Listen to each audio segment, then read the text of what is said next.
Hello, everyone. Everybody. Look at all these people here already. People are here. People are excited. Oh, James came in with some exciting stats. James is saying 56,000 by Memorial Day. Oh, I don't know if that's a stat or a hope, but I'll take it. You know what? I hope for Maybe that James as well. did the calculations and knows the rate at which people are coming. And You could. Yeah. So, all right, James, we're holding you to it. How are we? Yes, Stripes was the mood today. Hello, Jeff.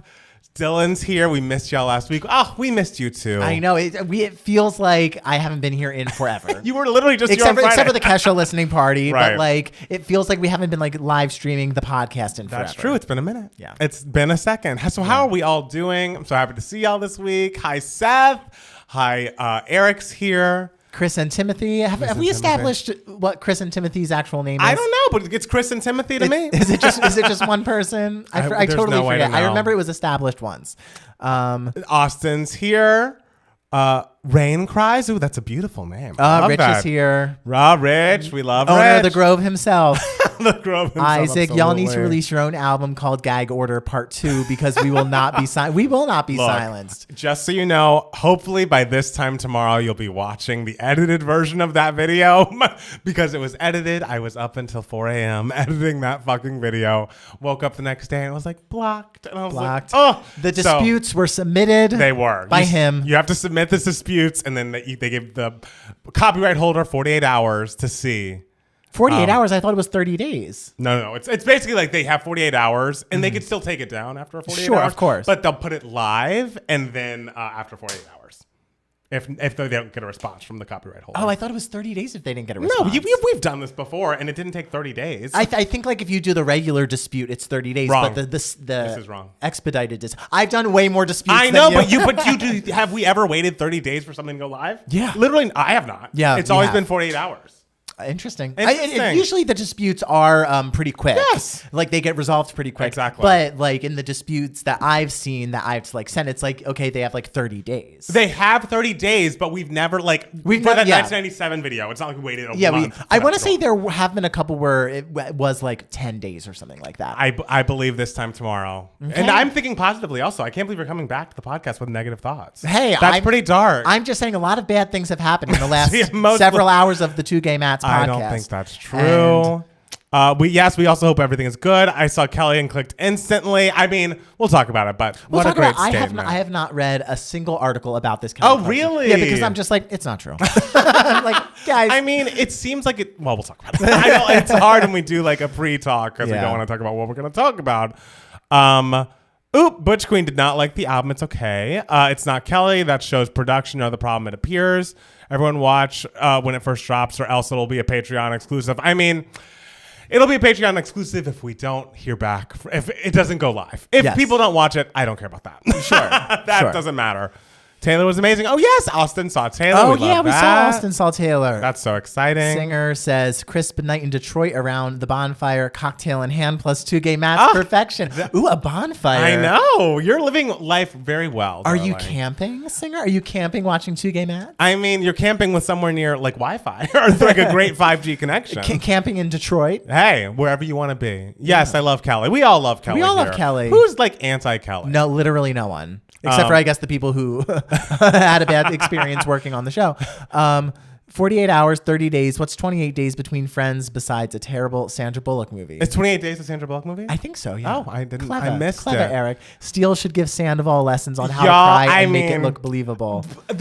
My goal of this podcast is to not talk about Vanderpump Rules until the very end because, man alive, did I watch it for the third time today? Yes. Good for you. Because man, oh man.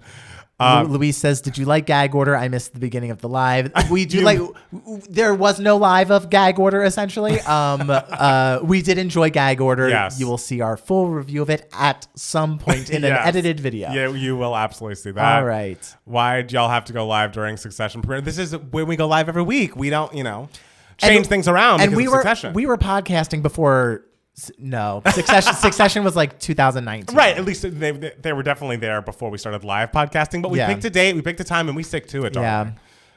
Did y'all get a gag order on that gag order video? What? No, I mean, it just stopped streaming live, and we uploaded the edited version, and it got blocked as well. So we're fighting for our right to explain how we feel about gag order, which is mostly positive. positive. Oh, yeah. I feel like other people have larger issues with that album than me.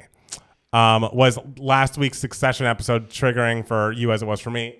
Yes, it was. The thing is, I mean, the last episode, I'm sure, was beautifully acted and it was beautifully written, I'm sure. It was like an election kind of thing. Oh, and stressful. very, like, it was just like 2016-ish. And I was like, this is not fun. Like, we're not far enough away from this for me to be like, oh, ha. Or like, I think it's... This is the least fun thing on the planet. Yes, exactly. Like, and I get that the point of the episode was basically like, hey, you know these people that you've fallen in love with and you like really care? They're all actually horrible. Like, don't forget these are terrible people you're rooting for. And I'm like, all right. I will not forget. I will not. So much happening nowadays. The Eras Tour, Kelly releasing new music, the Renaissance Tour. Renaissance, there are visuals confirmed. Are there? I mean, she said you're waiting for the visuals, but a queen visuals. moves at her own pace. That's true. That's true. So there is something brewing. She's not just leaving us high and dry forever. I had a whole plan to not watch any videos from the Renaissance Tour. But then, as we'll discuss, I got sick. Oh, and I've watched every video I've come across. Wow. It's like, fuck, I love her. Paul, have you started Breath of the Wild or Drag Race Classic season yet? No, I haven't, but I will. It's on the to-do list. I hate that they're the same time as the show. Well, guys, the show's finale's next week. We'll all live. Yeah, our finale is never not anywhere near just around the right. So you're welcome for being here. I think all elections since then are going to be stressful. I mean, like elections in general, like our election nights are all pretty stressful. Right. I would say. Let's not forget 2000. Yes, 2000 was a tough one too. But I remember 2020 going to bed that night and being like, oh. They haven't counted the... and you were like, I'm going to bed. I'm going to bed. I was like, and I was just like, I'm not going to bed. I'm going to stay up until 7 o'clock in the morning watching at least a couple states flip. And that's what I did. And I regret nothing. I'm sure you don't. Oh, I had a great time watching that happen. I mean, it's just a nice change of pace. Yeah. From 2016, which was horrifying. Are we canceling Beyonce for lack of dancing? We're not canceling Beyonce. She gave us Renaissance. She sounds amazing. Yeah, and that tour looks amazing. The tour looks amazing. Like, she could stand there and do nothing and have everyone dance around her, and it's just like, oh, flawless performance. Literally. Like, amazing. The fact that I got trusted again for an Arizona election, except this time it wasn't even a real election. I know, it's sad. Hello, missed you last. 2004 was really hard. I mean, we've had a lot of really hard ones. We've lived through a lot of really hard ones. I mean, there's always going to be hard. There are hard elections a lot. Matt, do you have a favorite Succession character, aka least awful? It's Connor for me. I mean, I of course am rooting for Shiv. I'm rooting for the lady. Like, who's not rooting for the woman? Because when a lady's awful, it's like well, you better work. You better work. Like. But when men are awful, it's like, fuck yo. So at this point, I don't care if there ended up not being visuals. Tyler. I care. I know you don't care too much. I still care. Queen Bee still slays. She had knee surgery and still dances better than most of us. LOL. I think it was foot surgery, but yes. The thing is, Beyonce is Beyonce. Whatever she does on stage, I support. It'll always be excellent. What do Beyonce and I have in common? Foot surgeries. That's true. I know. Wow. You and Queen Bee. Wow. Such twins. Austin also wants visuals. We all do. Beyonce starting a hair care line, though. You believe that rumor? I mean, doesn't seem like a rumor. She kind of wrote a whole message about it and was like, I'm working on something relating to hair. So it's got to be a hair care line, right? Let the music speak for itself. No. She's a visual artist. She's a visual artist. She walked us here to us knowing her in this way. And like, this is what I'll be expecting from here on out. So no, I will not let the music speak for itself. We are living in the real world here. Yes. And music videos exist. Butch Queen Q, 2000 baby, I was 4, I wouldn't know. All right. Okay. We love that there are young people here.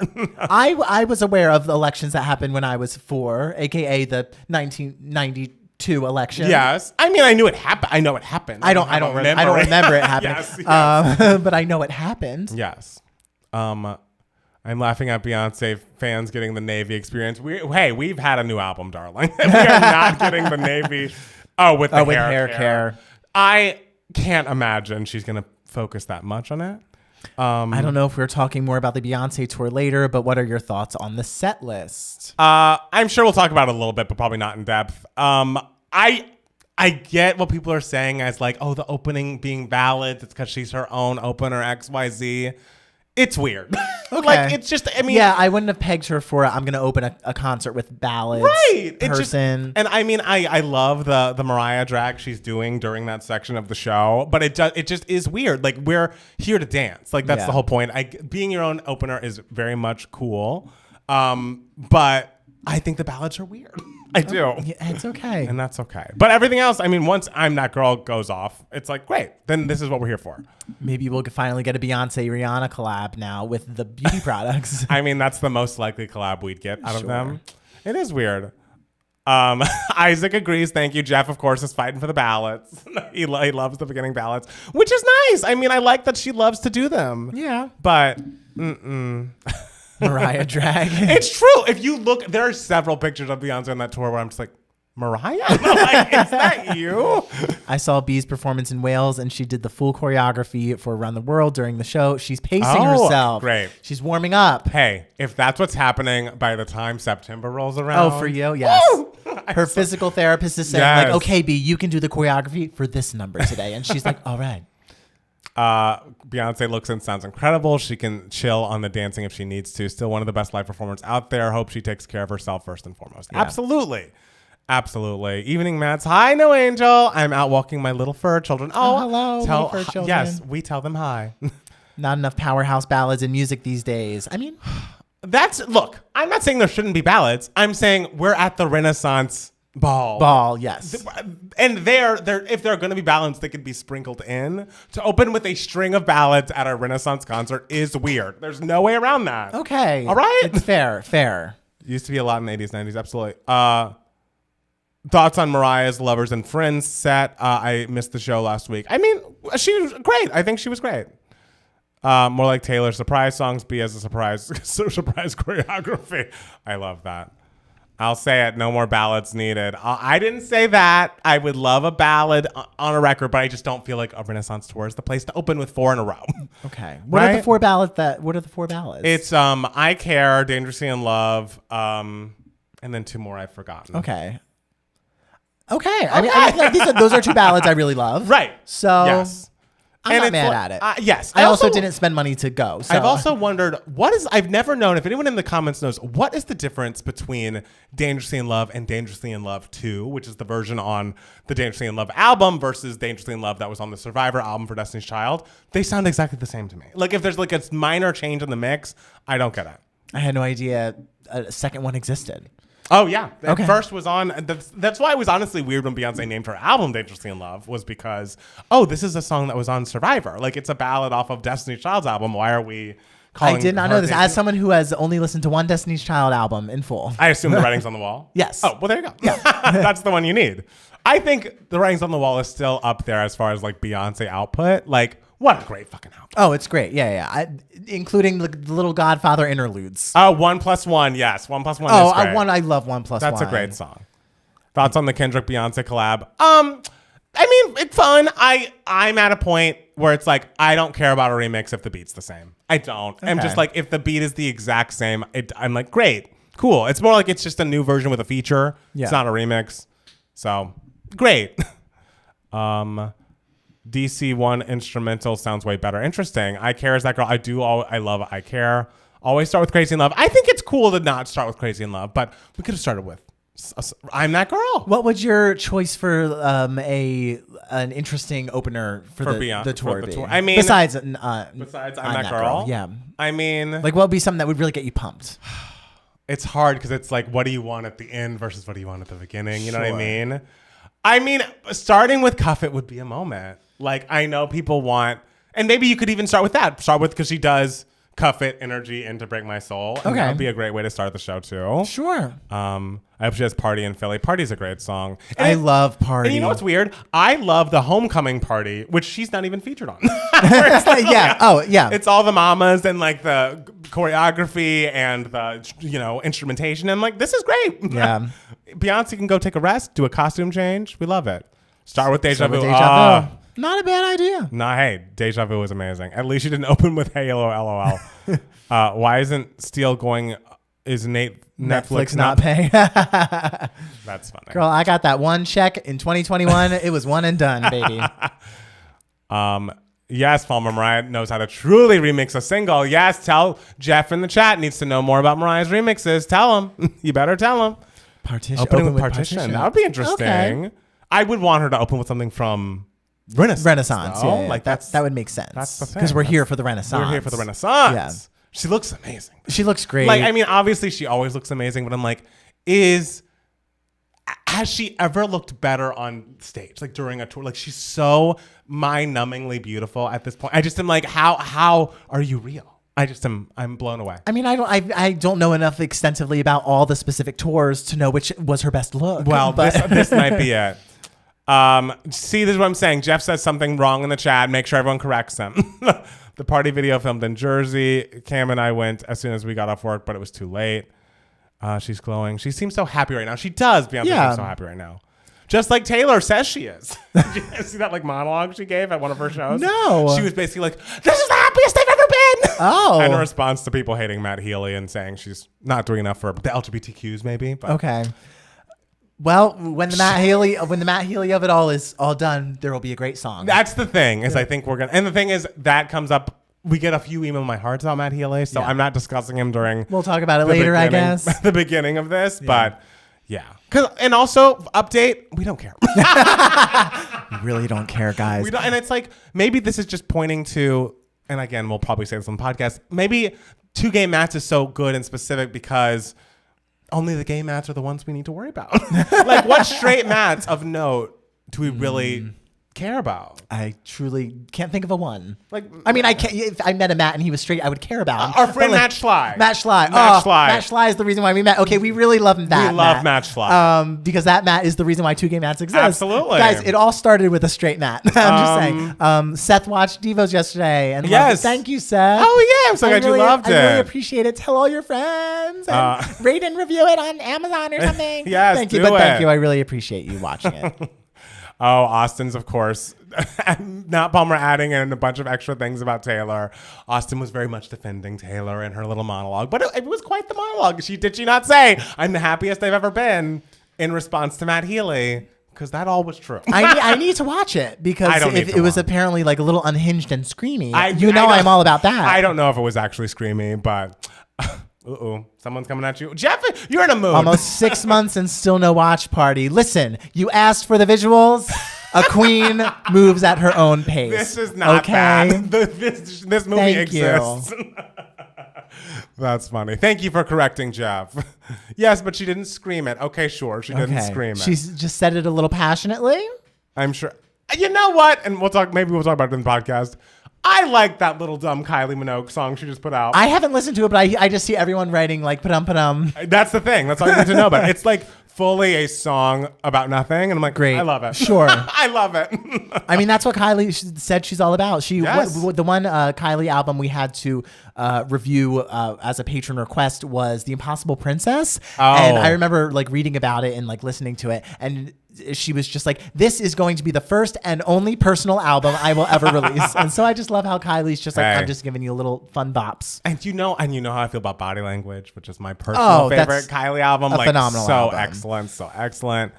I mean, Slow, Red-Blooded Woman. Like everyone needs to listen to Body Language if you haven't. That was like my late high school album. Like I was listening to JC Chazé, Schizophrenic. I was listening to Demita Joe Jan Jackson. I was listening to Daniel Bedingfield's. What was his album called? Was it Gotta Get Through This? I don't know. Listening to some Craig David. It was a lot. I can't wait for 2. Please do a review. Also, are you going to do a Speak Now TV review? Wait, what's 2? Yeah, is Olivia Rodrigo? Oh, Olivia Rodrigo too. Yeah, we'll do a review of that.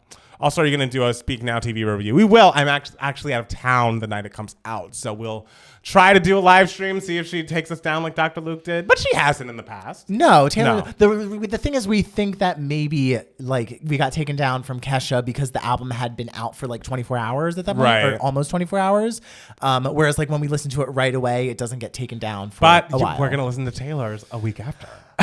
That might get taken down. It might, but you know what? We'll see. We'll see. We're all trying new things. Any thoughts on the new Janelle Monáe music? I listened to the new song and I love it. And I think the video is amazing. And she's just so gorgeous. And the people in the video are so gorgeous. We'll talk about it a little bit. Olivia Rodrigo too. We will be here for that. Absolutely. Yes. re-listen to Lover, and I think it's better than Midnight. Sue me. Oh, Butch Queen. We're Lover people. Yeah, Don't worry about it. Love Lover. So I fully agree with you. Oh, I have a feeling it's not going to do sour numbers. Ooh, but you we'll don't see. think? I think people are excited about it. I mean, usually, like, when the first album is a huge hit, like, the second album is really, like, a huge hit numbers-wise, even if it isn't as good. It definitely critically. will open with big numbers. Sure. Maybe, like, it won't have the longevity of Sour. Sure. But the numbers are going to be huge first week. Yeah. So get ready for that.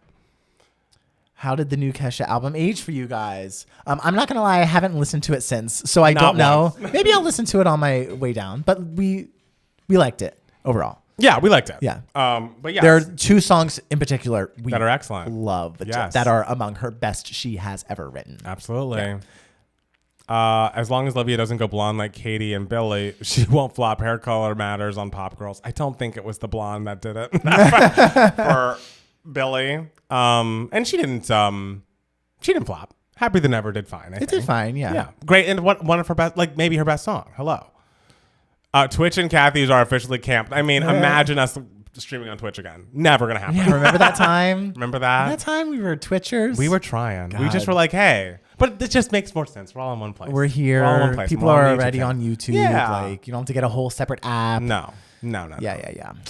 How was your trip, Matt Palmer? It was good. We'll talk about it. When is your Patreon going to move to a monthly fee instead Ooh. of per video? We want to subscribe when it does. Thank you so much, Amy. It is going to be in about 3 weeks. Yeah. So like before the end of June, you will see many discussions about it. You'll see many ads. Because you know what's the ad we'd get paid most for? Our fucking Patreon. Yes. So every video, every fucking live stream is going to be like, this is brought to you by our fucking Patreon. Everyone buckle the fuck up and sign up. 2 Gay Mats is brought to you by 2 Gay Mats. Exactly. It Thank is. you. We are the ones bringing it. And Yeah. so thank you.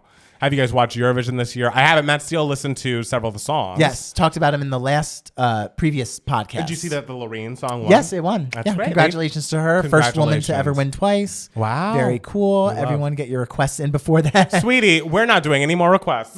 Like the 3 requests that are coming up are the ones coming up. It's your friend Ethel with the pilgrimage. It's the Saturdays.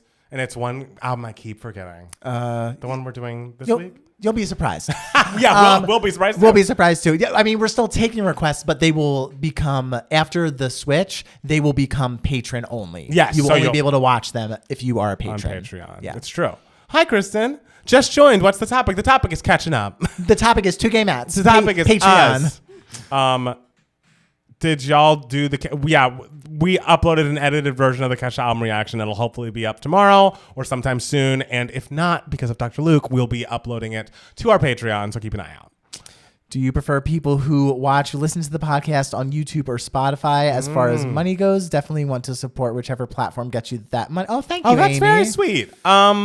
I don't know that it really matters. Yeah, it doesn't. Whatever works for you. Become a patron. Become a patron. Tell your friends. Tell your friends. That is the real way to do that for us. Thank you.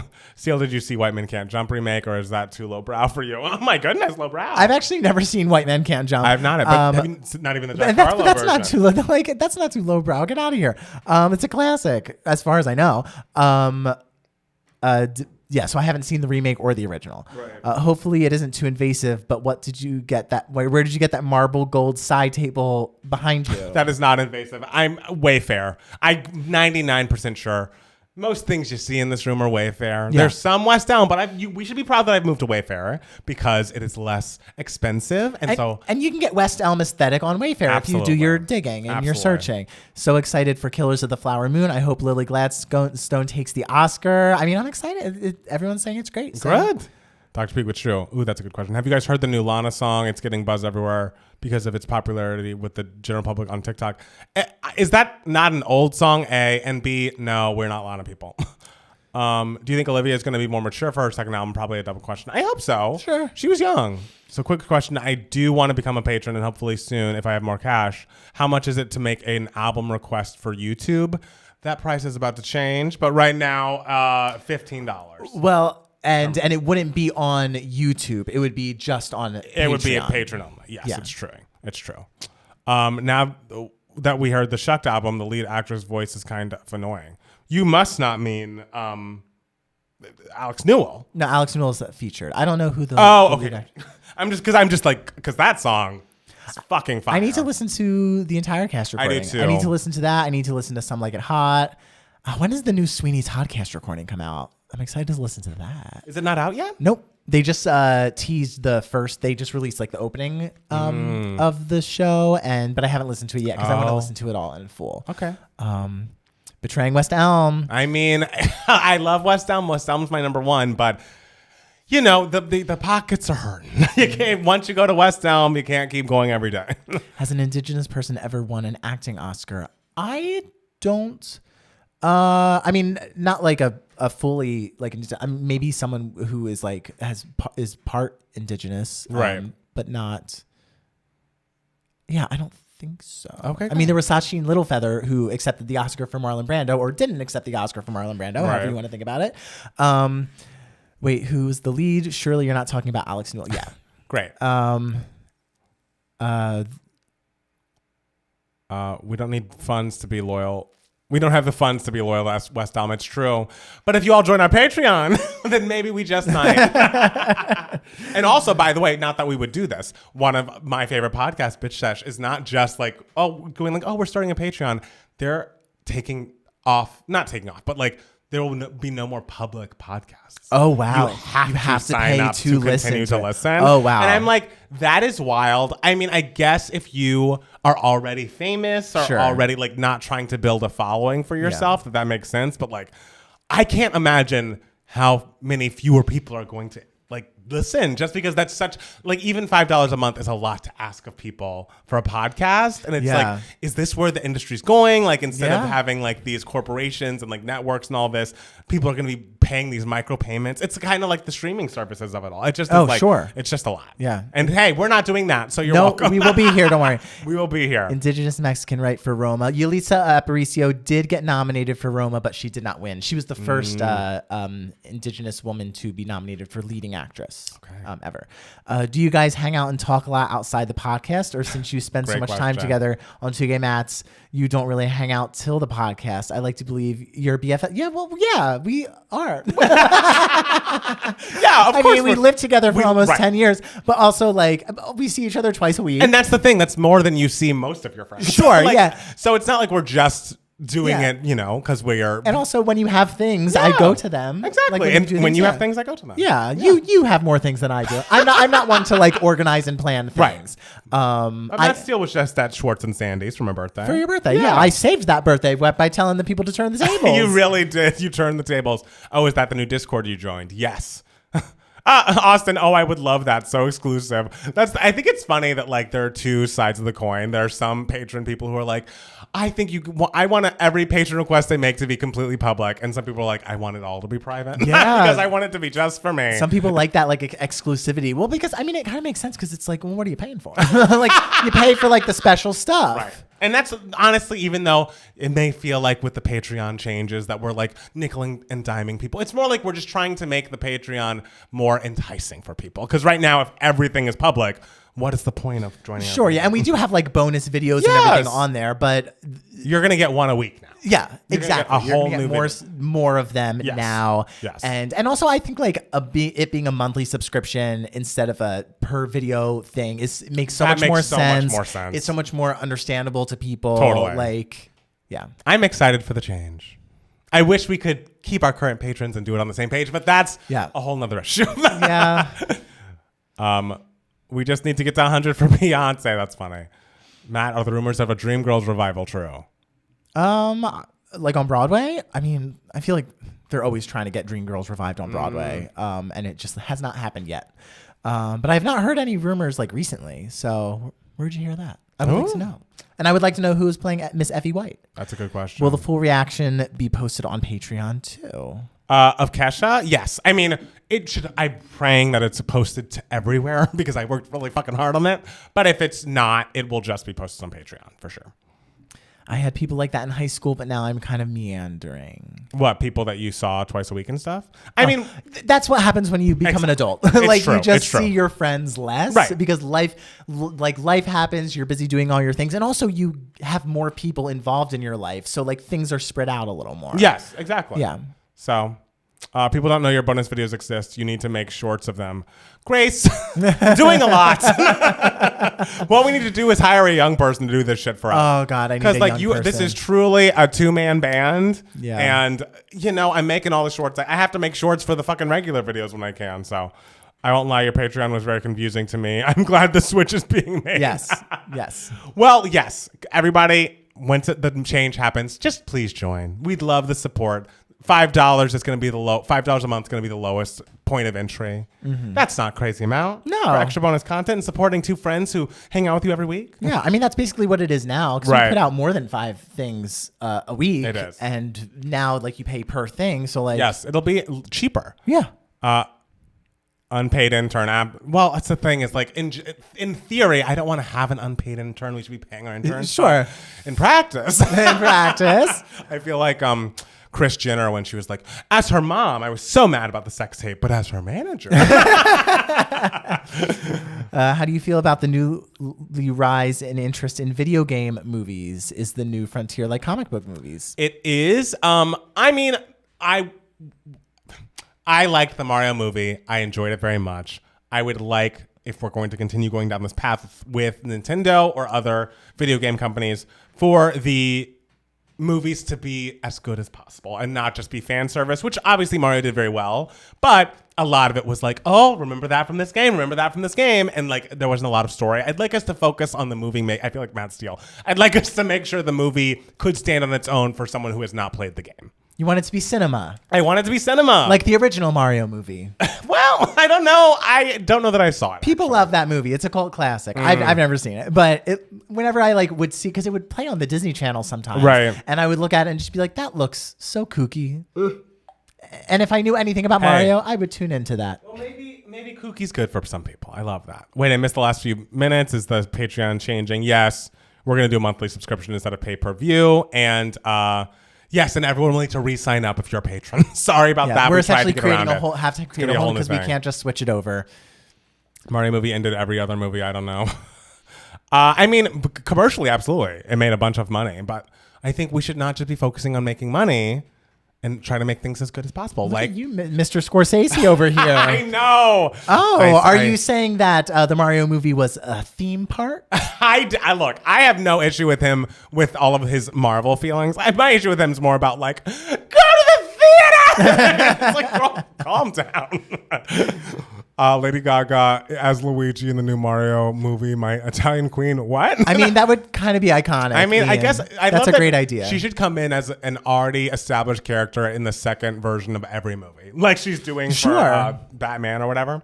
When she's coming in as Harley Quinn, I would love her to just play a man, put a mustache on her, and just be like, "Yeah, it's Mario." Who would she be in DeVos? If you were doing a DeVos too, we're doing a DeVos too, and Lady Gaga has to be plugged in. Oh God, she'd be one of the kids.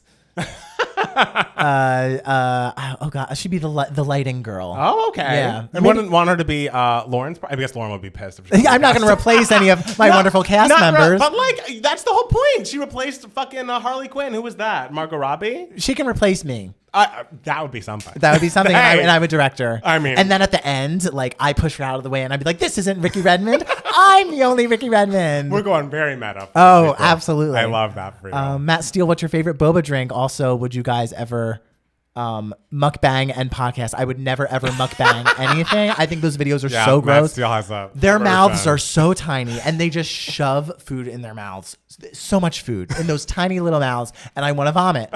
My favorite boba, I like to keep it simple with my boba. I like just a house milk tea with boba, or I'll do a Thai tea, or I like an oolong milk tea. And it's interesting because fruity stuff is my palate. I would say that's what thrives in my palate. But I'm not a super huge fruity boba drinker. I like more of a milk tea moment. I love that. Yeah, I like a simple boba moment. I'm ready for a gay Wario movie. It could happen. That'd be fun. Lady Gaga plays Mitchell Palmer in DeVos. Hey, that'd be kind of great. I hope that in one, of the sequels that I get to play Mitchell Palmer.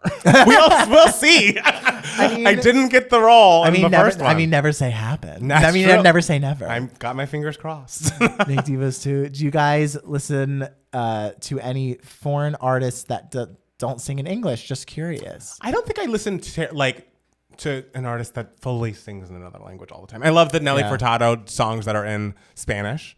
like No Hay Igual and Te Busqué. But are you doing a DeVos too? Interesting. I got an email my heart question. You did, so that will be answered during the answered. podcast. Wish I could get those DeVos references, but I'm still waiting for the watch party. Wow, Grace. Y'all are bullies. Wow. I'm glad that I, have never promised anything that I haven't delivered. Listen, Queen moves at her own pace. Oh my God. I'm just going to say it over and over. Look what Beyonce did. Gave you a mantra for why you won't set this up. Hey, I still use Beyonce's mantra of just like, there's no point in me adding more notes when I have not seen the original notes applied. That is always appropriate. In the notes app on my phone, and I look at it sometimes. Of course it is. Wait, Palmer would play Mitchell Palmer even though he hates acting. I mean, but if I'm acting like myself, but just like a little bitchier. Oh, you could totally do it. I could do that. Yeah. Nelly's Portuguese. Oh, I didn't realize. Are those songs in Portuguese? Because I swear from my limited Spanish that she's singing in Spanish. But maybe Portuguese is close and I'm messing it up. Don't know what she'd be saying, but I think Rosalia. Still waiting on Broken Hearts Club. There, I made it even. Yes, Broken Hearts Club is coming. It's going to be a part of a whole EP. And it's in the works. Y'all need to listen to French singer Angélie. Was she the one who did a duet with Dua Lipa on the expanded version of Future Nostalgia? If so, I like that song a lot, actually. Nelly grew up 2 hours away from where I live. Oh my God, amazing. Montana's here. Hi. Hello. Montana, what's your beauty advice for the day? That's the thing. If you guys are on the Patreon or on the Discord, you'll see that there's a new skincare channel, essentially led by Montana, where people are just like, what do I do? And she tells you. It's great. Yeah. I feel like you guys would enjoy Anna Mena. She's like Ariana from Spain. Oh, okay. I like her. All right. Gaga would be in the DeVos version of Kate Hudson in Glee. That's funny. Portuguese and Spanish have some overlap. They do, yeah. Nelly also speaks Spanish. Don't worry, Palmer. Those songs are indeed Spanish. Okay, good. Matt Steele, are you ever going to re-upload all your Doomsday series? I went to check the YouTube channel and there's only 2 eps. Would love to watch. Bet they're hilarious. They are. And yeah, I would want to throw them up as, I don't know. The thing is, like, the video quality is so poor in them at this point. People know that it was 2012. Yes, and I was recording off of the webcam in my computer at the time. Yeah, maybe. Yes. There are some like videos in there that I'm just like, I'm so fucking proud of this. Like, this is so like near the end, like the last couple months, I was just like, damn, I'm funny. You should upload. They just got so absurd. You should upload or like make live the ones you're proud of or the ones that are super popular. Sure. Like, do it for the people. They're asking. Thank you for advertising my free work. Oh, Montana. I mean, it is only work if you want to do it. If you don't want to do it, no one hold Montana's feet to the fire. Yeah. If she's like, I won't help you, she's allowed to say that. Just be like, I'm busy. I'm busy. Leave me alone. How did you cast DeVos with your friend? Now that we hired a casting director. Yes.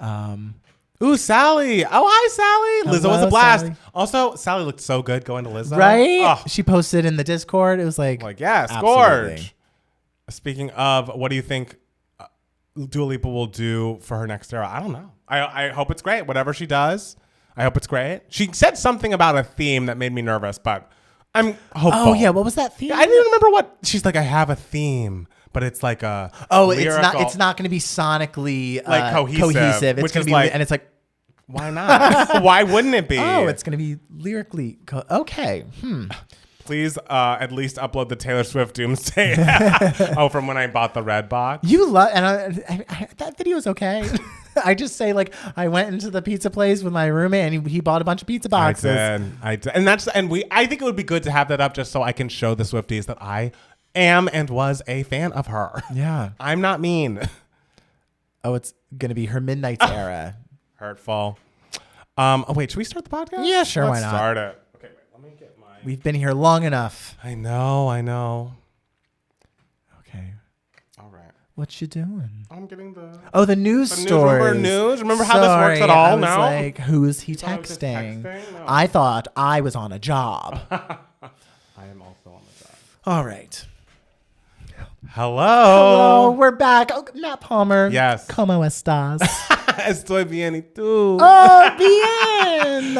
I mean, it really is sad or great how much I could get by with so limited Spanish in another country. Costa Rica was lovely. We'll talk about it. We'll get into it. But I'm happy to be back, even though I'm a little under the weather. I was worse yesterday than I was today. It was almost delayed, this podcast, or canceled, but I really tried to rally for the troops because we already took a week off, which for us is an eternity. We don't do that often. No. And even when we had the week off, we uploaded a couple of videos that we had in the backlog to YouTube. So we're not good at not being here, and I'm just happy to be back here with you, Matt Steele. I'm feeling okay with being back. I just got out of work, so I'm a little tired. All right. But I'm happy for all of you. Yes. Yes. Do you want to start or do you want me to start? I'll start. Okay. Hey, everybody. Welcome back to another Two Gay Mats podcast. It is Matt Steele. And it's Matt Palmer. And it feels like it has been an eternity, a lifetime since we have been here podcasting for the people. I mean, we were here 2 days ago live reacting. I put that in quotes. The Kesha album. But our live stream was very famously taken down. Yes. We were famously gagged by Dr. Luke himself. So rude. Regarding Gag Order, the new Kesha album that just dropped. So hopefully that edited version gets uploaded soon. Yes. Because that was also gagged for copyright reasons, but we put in the disputes. It should be available. But we are here podcasting, just speaking freely as we do. Matt Palmer, tell us all about Costa Rica. Tell us how lovely the vacation was. It was really lovely. I mean, it was 9 days and we were in two spots. We started in Monteverde, which is like the cloud forest area of Costa Rica. And then we went to Arenal, which is basically a volcano that is basically dormant. But they're like, we think it's dormant, but sometimes the water gets kind of hot. So you never know. It might spit up. When you were a little kid, didn't you think that like volcanoes would be a bigger part of your life? Like volcanoes, quicksand, catching on fire.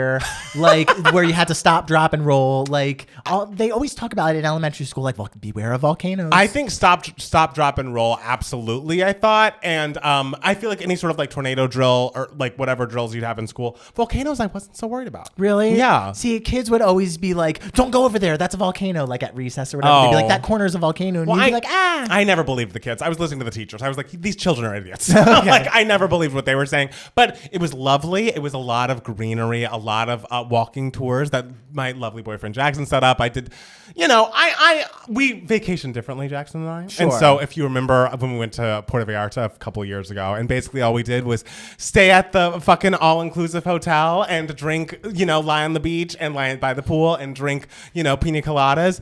Jackson's like, we're here. We're going to be going on walking tours. We're seeing the things. We're seeing the animals. We're going to these special dinners that I've looked up. I looked up some of the restaurants. Thank you very much. But long story short, we vacation differently. And so this was very much a Jackson-centric vacation. And I think in our next vacations, we'll be meeting in the middle. Because, I don't know if it's related, but did I get sick right when we got back? Yes. And was it because we were running, so ragged during the trip? I don't know. Oh, it was from all the walk. Yes, because everyone knows that walking is very much gives you a cold. It was like wake up early, do this. It just was like an itinerary. It was a very filled itinerary. Physical activity is horrible for you. Just so you know, this is a medical podcast and we're giving you the secrets. I'm here to help and I'm here to say, no, it was lovely. There was so much greenery. Both of the hotels we stayed at were incredibly beautiful. We saw toucans. We saw sloths. We saw, unfortunately, we did see some snakes on a night frog tour. And I was like, I thought this was a frog tour, not a snake tour. So they're like, oh, yeah, that's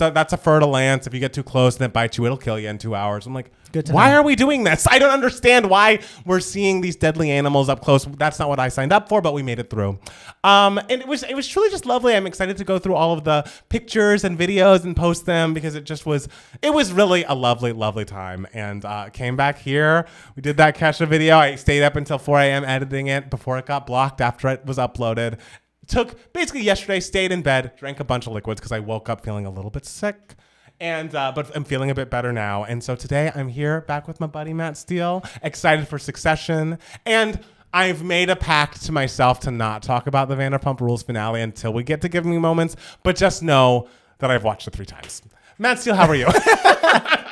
I did not have as exciting of a week. I don't think there were far fewer animals in my life the past 2 weeks. Yes. I, of course, because it's nice to know someone wants me, and I did get selected for jury. Yay! I know. The thing is, I was juror 12. Ooh. And when we read 12 Angry Men in English class out loud, I read for the role of juror 12. Really? So this was like a sign. It's kismet. Yeah, I know. And so, we did the case, and okay, it was nice that my call time for jury duty was 1:30 every day. Okay. Instead of it being 8 o'clock or 9 o'clock in the morning every day. Like, that was nice. The problem with that is we have to end at 4:30. And of course, every day we start an hour late. Of course, every day. So you only have like a couple of... Yeah, and in those like 3 hours, like there has to be a 20-minute break, which always turned into a 40-minute break. And so we would always run out of time, which meant we had to keep going the next day and the next day. I mean, we got paid per day, but not much.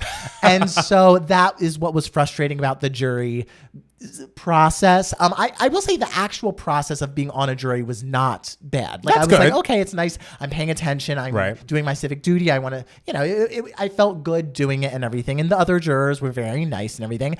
The most frustrating thing, though, so Friday, we started the day in the deliberation room because like the trial had been done, all the evidence, all the closing arguments and everything were done. So Friday we start in the deliberation room to decide a verdict. We go into the room and we had DVDs of evidence that we had to watch. And like, I had to watch the evidence closely to determine my verdict because I was like, I want to see this up close and personal. Yeah. The only thing we had to watch the DVDs was like one of those TVs like on a rolly thing that from your high school in like 2004. Wow. And a DVD player where the DVD player did not open. And so we were like, hey, can we get like a laptop? Yeah. And so the bailiff was like, oh yeah, let me see what I can do. It took like 40 minutes to get a laptop and everything. And so we got the laptop finally. We didn't even have a working water fountain in the jury deliberation room. So we were just like, oh my God, how are they not prepared for this? And so then we decide on a verdict. We come to a conclusion Friday and we have 45 minutes left of the day. So there is more than enough time to announce this verdict. Also, sorry, I just have to know. Yeah. When after the closing arguments, were you swayed by the DVD or did you go in being like, I think this is my verdict? I went being like, I think this is my verdict, but I do have some questions about the evidence that was shown on the big screen in the courtroom. I want to see it more closely with my eyes. Got it. And so, and there were actually 2 counts. So only one of the counts like had like the DVD aspect and everything. One of the verdicts I was pretty sure on. Nice. And so we had 45 minutes to go and it's like, okay, we can sign the paperwork, get us in there. So we are done on Friday. Yes. The bailiff comes in and is like, the judge says you're all dismissed and you can come, on Monday. And we were like, but we're done. And we have 45 minutes left. Like we're done. We literally just made our decision. And the bailiff was just like, no, the judge wants you to go. So we had to go again Monday just to sign the papers and be like, this is the verdict. And were you able to go to your other job during these days that you were at jury duty, or did it take up, was it kind of in the middle of the day you couldn't do a night shift or a morning shift? Yeah, I worked mostly night shifts. Okay. I just so happened to be scheduled for a lot of night shifts. And so my night shift started at 4. Okay. And I got out of jury duty at like 4:30. So I ended up missing like an hour of work. So I didn't end up missing that much work. That's good actually. But still, like, it's like having to go in on that Monday when we already decided the verdict. That's a lot. It was very frustrating, but what are you going to do? And it was mostly just a jury duty adventure for me the past 2 weeks. Did you become friends? I'm sorry, I've now just watched the jury duty show. Did you become friends with your fellow jurors? We became friendly with each other in the deliberation room and everything. And then we took a group picture and then said, have a great life. Have a great life, everyone. This was a pleasant experience. We wish everyone the best, but so long, sayonara. So long, farewell, auf Wiedersehen, goodbye, people. And I just got my check in the mail for it, and I was like, yes, I earned this money. Yes. Well, congratulations. So I felt good about that, and I don't know. The rest of it was all the same. more of the same in terms of like my life. All right. Yeah. Well, are you ready to jump into the news for idiots? I guess let's jump in for news for idiots. Let's go. We should do it. So, okay, while we were out of the office, Kelly Clarkson, apparently there was a Rolling Stone article that was published 2 Fridays ago now that alleges that producers on the Kelly Clarkson's talk show are overworked, underpaid, and that crew members are working on that show felt that working on that show was traumatizing to their mental health. Clarkson said basically, all of this report was basically like, we don't believe Kelly knows that this is the working situation.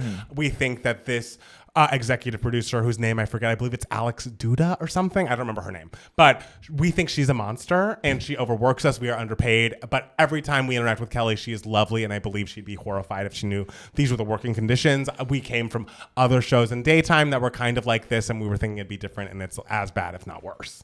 And so Kelly, that day, puts out a statement that I think is excellent. I won't read the whole thing. You can go and read the whole thing on her Instagram. But basically it says, in my 20 years in the entertainment industry, I've always led with my heart and what I believe to be right. I love my team at the Kelly Clarkson Show. And to find out that anyone is feeling unheard or disrespected on this show is unacceptable.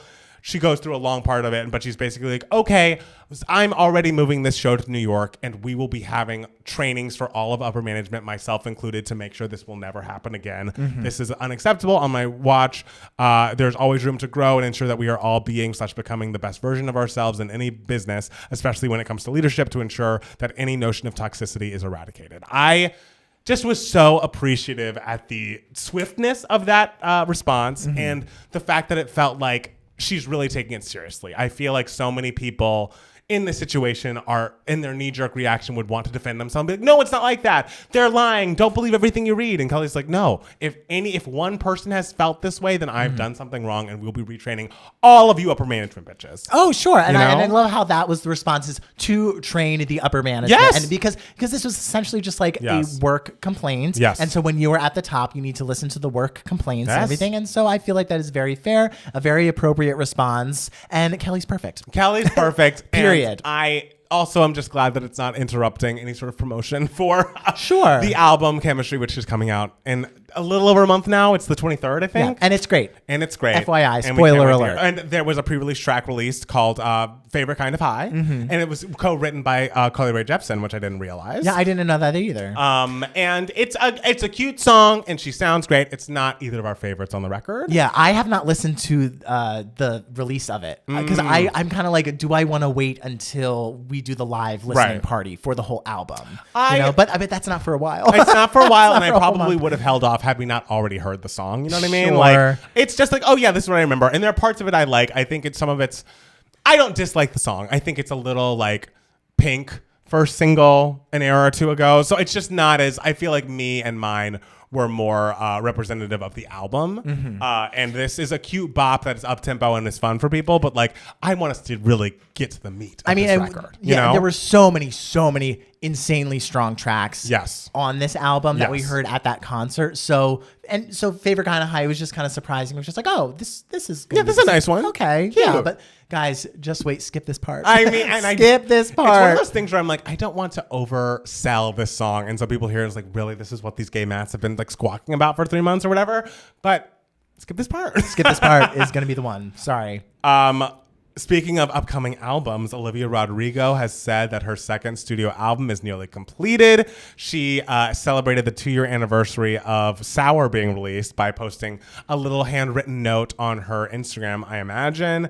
And it says, the new stuff is so close to being done. I pinky promise. And she uses some uppercases and uses the letter 2 to reference OR2. So it seems like the album is close to being done. I think she even posted a clip that had some music in the background, so like a small little 2-second tease of a new song. Oh, I didn't know this. What did it sound like? I think it was just instrumentation. It sounded like, a little bit more adult Sour, maybe. Okay, so it's still the same feel, like a little bit of that slight punkiness, but not like too hard. Yeah, right. We're not going in a crazy new direction, but I am excited. I feel like we've been waiting for Olivia for a long time, and I hope that this album gets released this year. It feels like yesterday. It does, but the fact that you said 2 years ago, I'm just like, oh, damn, it was 2 years ago. Life just goes by so fast. I mean, I remember when Driver's License came out because we were still in... it was early 2021. It was early 2021, so we were still locked in our fucking houses. Yeah. What a time. So look out for Olivia. She's coming. And the new Scorsese film, your buddy, Scorsese, Killers of the Flower Moon, just screened at Cannes for the first time. And it currently has a Metacritic score of 92. The first 15 critic reviews have been lodged. It says it's a terrific piece of cinema and full to its 206-minute brim. That is so fucking long. But hey, when you got a lot to say, you need a lot of minutes to say them. Guess what does Beyonce say on Check 'Em Out? When you got it, flaunt it. When you got it, flaunt it. They're giving Martin Scorsese the budget, so Martin Scorsese is going to use that budget up, baby. And I am excited. I mean, the trailer is gorgeous. Oh, I didn't know there was a trailer out. Oh, the trailer is really like so eerie and like hard. The final shot of the trailer is it's like there's a voiceover being like, "Can you spot the wolves in this picture?" And it's just a bunch of I'm assuming like rich white people just like slowly looking into the like camera and everything. It's so stunning, and a lot of people are raving about Lily Gladstone, who is an actress in the movie. She plays opposite Leonardo DiCaprio. I saw one tweet that said it was Leonardo DiCaprio's best performance ever, and it's like, okay, that's exciting. But everyone is also talking about Lily Gladstone, who was in 2 Kelly Reichardt movies called First Cow and Certain Women, and so she got a lot of buzz with those movies and everything. So those were kind of critically acclaimed, like indie hits and everything. Right. So people are excited to see her get so much buzz, and it is confirmed she is the supporting actress of that movie. Okay. We don't know if that's what she's being campaigned as, but most people are saying she's supporting. So that means that she is not competition for Fantasia in The Color Purple. I just want there to be I'm all about a film led by a woman. Right. This year, I want none except for The Color Purple. I want there to be zero competition. Well, I mean, who are the other nominees going to be if it's just Fantasia? It's going to be Fantasia. She's going to get all 5 slots. Well, I want that for her. I mean, it would be amazing if she was the second American Idol. She'd be the first American Idol winner to win an Oscar and the second American Idol finalist. Both came from season 3. Wow. I mean, what a season of American Idol. And was Lily Gladstone the one that had the thing that was like, I almost was going to quit acting right before this film? Yeah. Yeah? Yeah. Do you believe that? You never know. I find it a little odd that it's like, oh, she was in 2 very acclaimed movies, and then suddenly you're gonna try to switch gears. I'm kind of like, this could just be to create buzz, right? But hey, it's working. People love a narrative, so yes, that's the I thing. say go for it. If that's what you gotta do to campaign for that Oscar, you go for it, girl. If we learned anything from Miley Cyrus's Flowers, people love a fucking narrative. People love a narrative more than ever. Oh yeah. I don't know how this happened or where this came from, but it has led us to Scandival, and so I'm happy that doesn't count as me talking about that finale. Yeah, so good for her PR people. Yes. For running that story. Speaking of film. Yes. Did you see that there was a very big Twitter poll that made the rounds on the internet? And the question was, who is hotter? Young Al Pacino, young Robert De Niro? Do you have an answer? I find them pretty equally hot, like Okay. back in the Yes. I mean even now, like Robbie D, he looks good. Yeah. I guess I don't know. I would say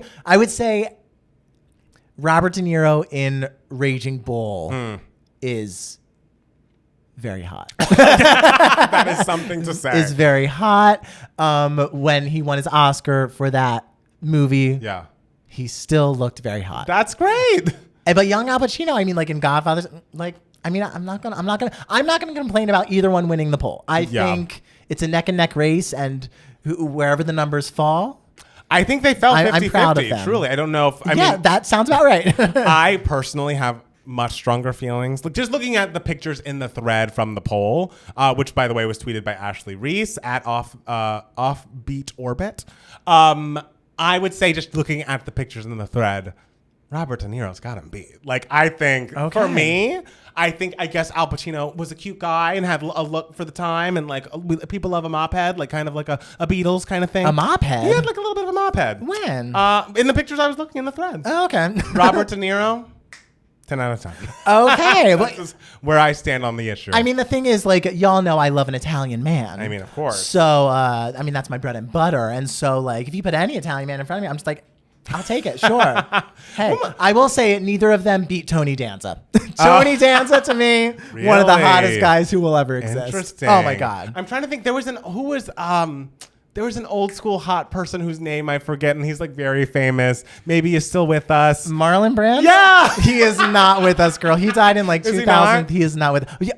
Yes, of course. Unbelievable. On every like GIF I've seen. But I mean, that's like saying, oh, the sky, it's blue. Like, Marlon Brando? Look. Super hot in A Streetcar Named Desire. And Paul Newman, people like. Very hot. I am also quite partial to a young Warren Beatty. Oh, I need to look him up. Old Warren Beatty. Young Harrison Ford. I mean, hey. I love it. We're just saying like these. Also, remember that time at the Oscars they showed a young Tommy Lee Jones like I think he was like in like a football outfit or something, and it was just like Tommy Lee. I don't remember that. Oh, but I mean, it makes sense if you've been with Pamela Anderson on any level. It's like you must have been gorgeous at some point. Tommy Lee Jones wasn't with Pamela. Oh, not Tommy Lee. Oh, I thought you were talking about Tommy Lee. Period. No! And I was like, why are you into Tommy Lee? That doesn't seem like your type. Oh, Tommy Lee Jones. Oh, Tommy Lee Jones. Well, yeah, I love that for him. Tommy Lee could be I love a bad boy too with some tattoos. It's true. I like that you cast a wide net. Oh, the thing is with me is like whenever I'm like dating someone, people are always just like him, and I'm always like I like variety. I was gonna say Matt Steele does not have a type. I do not have a type. I love basically anything that is the opposite of myself in some sort of direction. Someone more quiet. That's the only thing that I feel they don't necessarily have to be quiet, but I do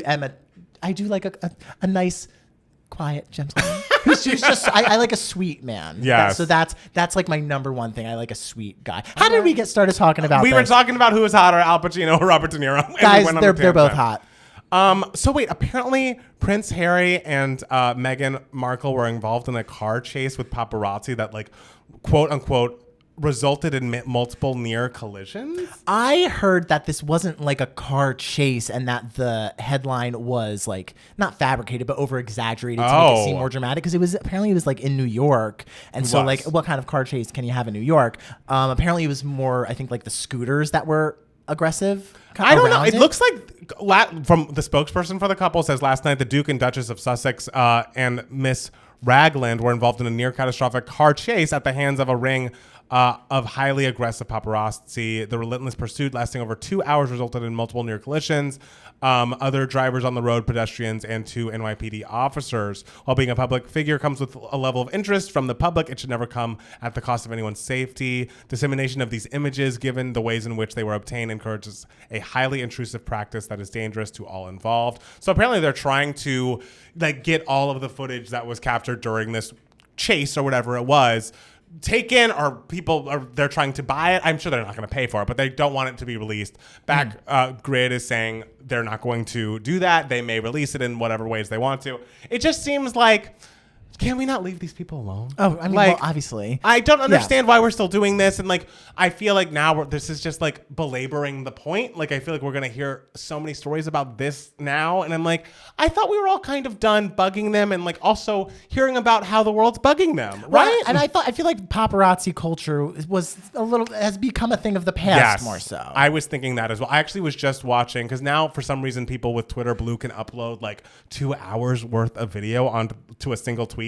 And so someone uploaded the Britney for the Record documentary from 2008 when she was like doing her comeback, and fuck, the paparazzi around her was crazy. Oh yeah. Like, which we all knew, but like, and just that whole documentary, by the way, it's definitely worth a rewatch if you find it on YouTube or on that Twitter that I found it on, because it does feel like the last time you really heard from Britney directly before the conservatorship got so all-encompassing and that she was cut off from everyone so much. So I recommend For the Record, but also, yeah, I feel like paparazzi culture, now that everyone has an iPhone, it feels like more like demois culture, like people taking pictures of celebrities when they see them and sending it into like a gossip account. Well, and now also I think because social media has become such a vital aspect of being a celebrity, like celebrities post their own paparazzi pictures of themselves. They're just like, hey, I'm doing this right now. So no one bother me because you already know what the fuck I'm doing. Like, it should be of no interest to you because here I'm showing you anyway. I know. So I feel like that kind of has something to do with it.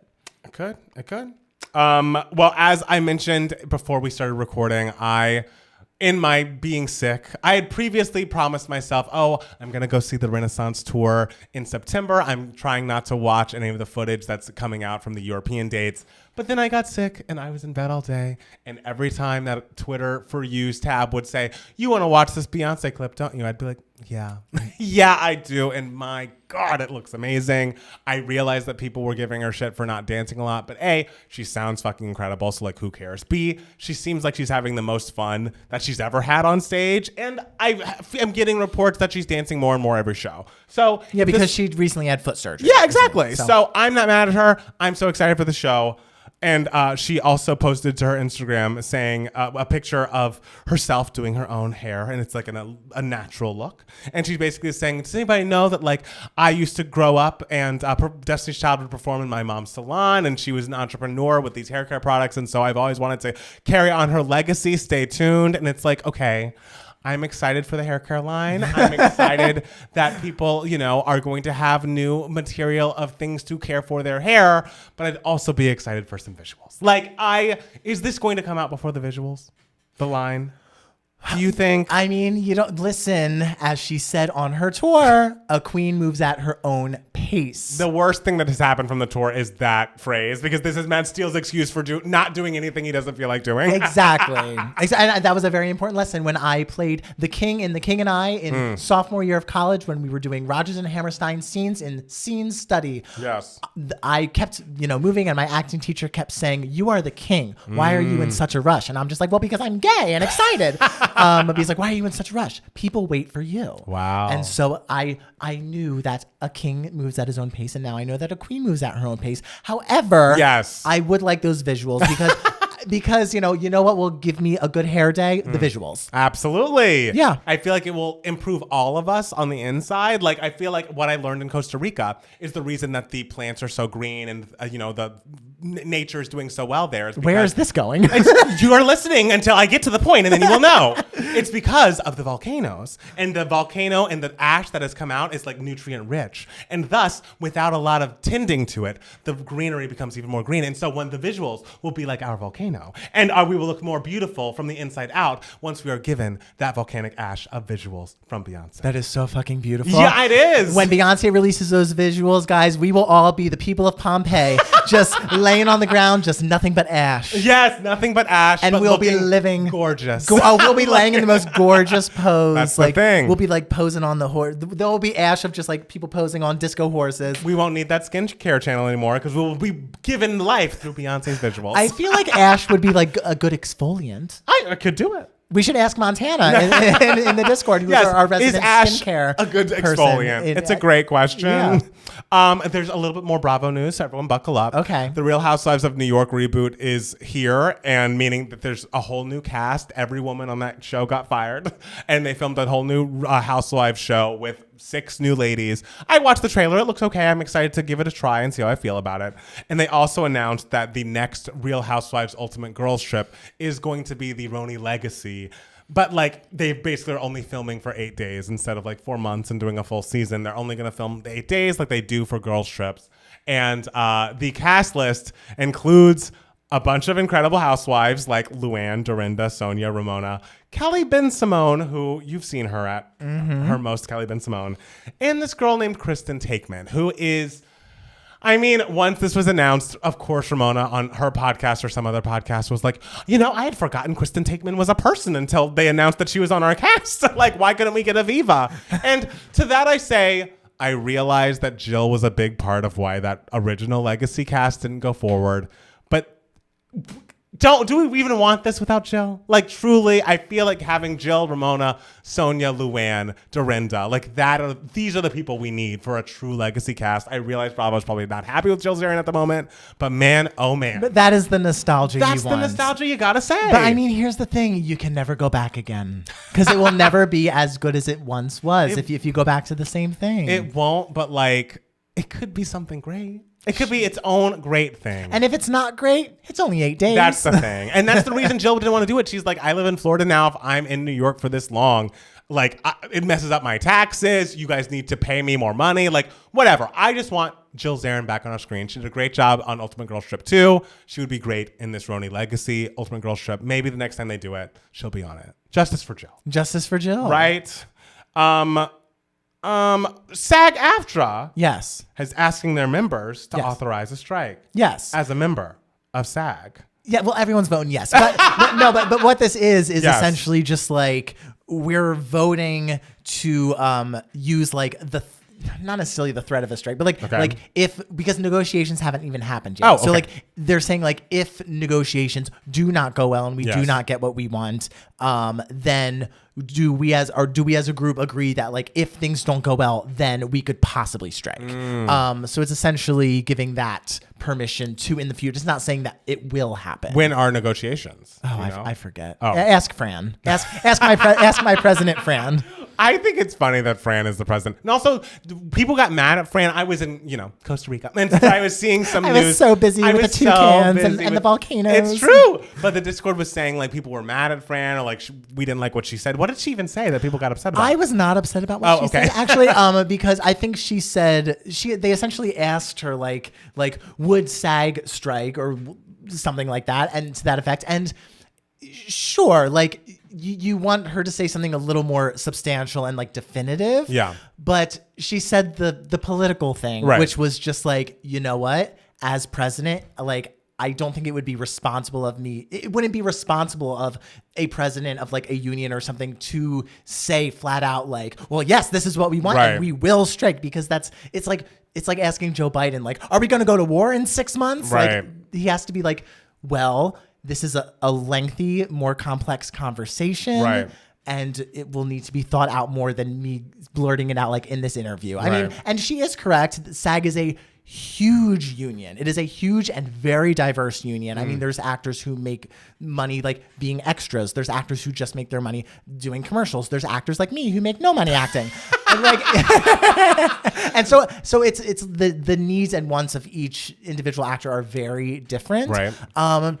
If it happens, then, I obviously support my union and everything. Yeah. So I feel like it's more complex than something like a writer's strike, which isn't as huge of a union. Okay. So I think she gave the only like real answer she could in that moment. Got it. Honestly. So all right. I let her off the hook with that. Oh, wow. Okay. Matt Steele loves Fran. More news at 11. And lastly, I think you have some Tony's information. Oh, speaking of strikes. Yes. Tell us what's happening with the Tonys.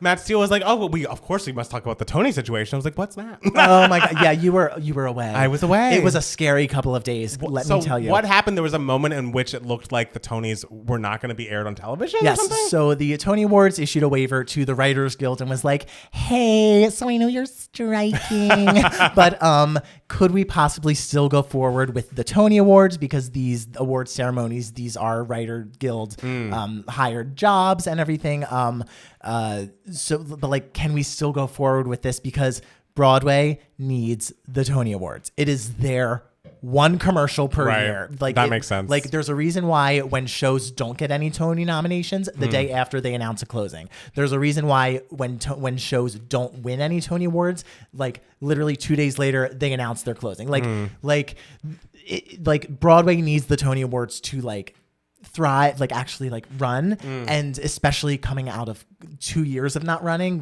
due to COVID. Like, it's an industry that is really like struggling. So they need the Tony Awards. So they were like, hey, Writers Guild, can you like not pick at this event so like we can do this and everything?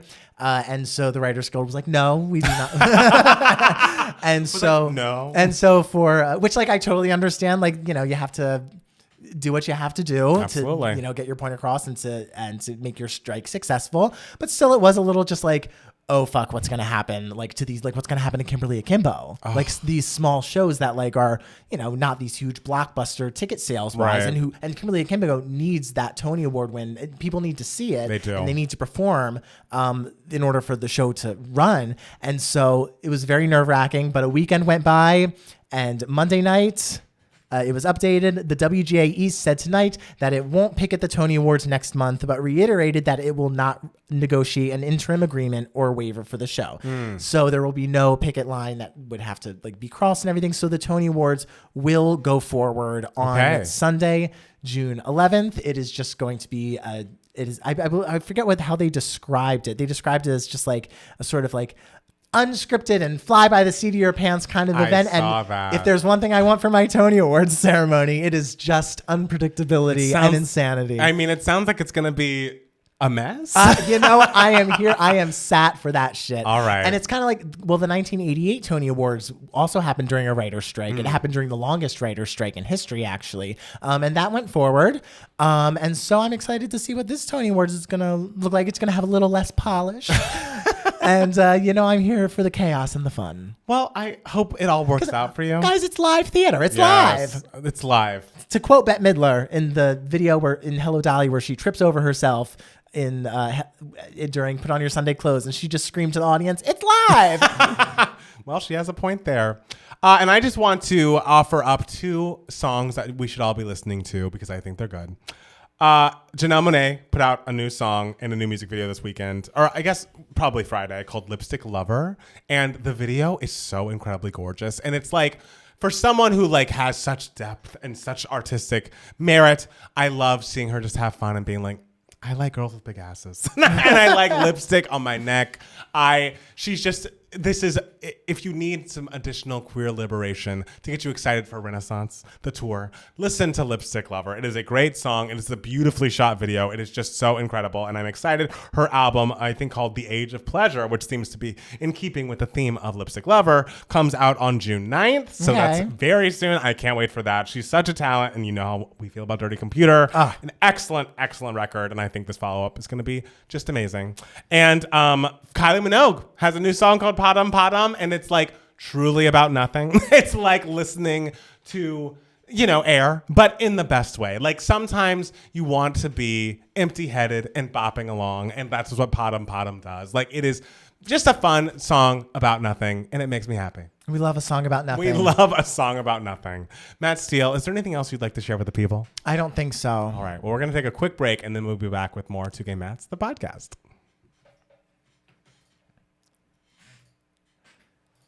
How's everybody doing? Yes, how'd we do? Give us your notes.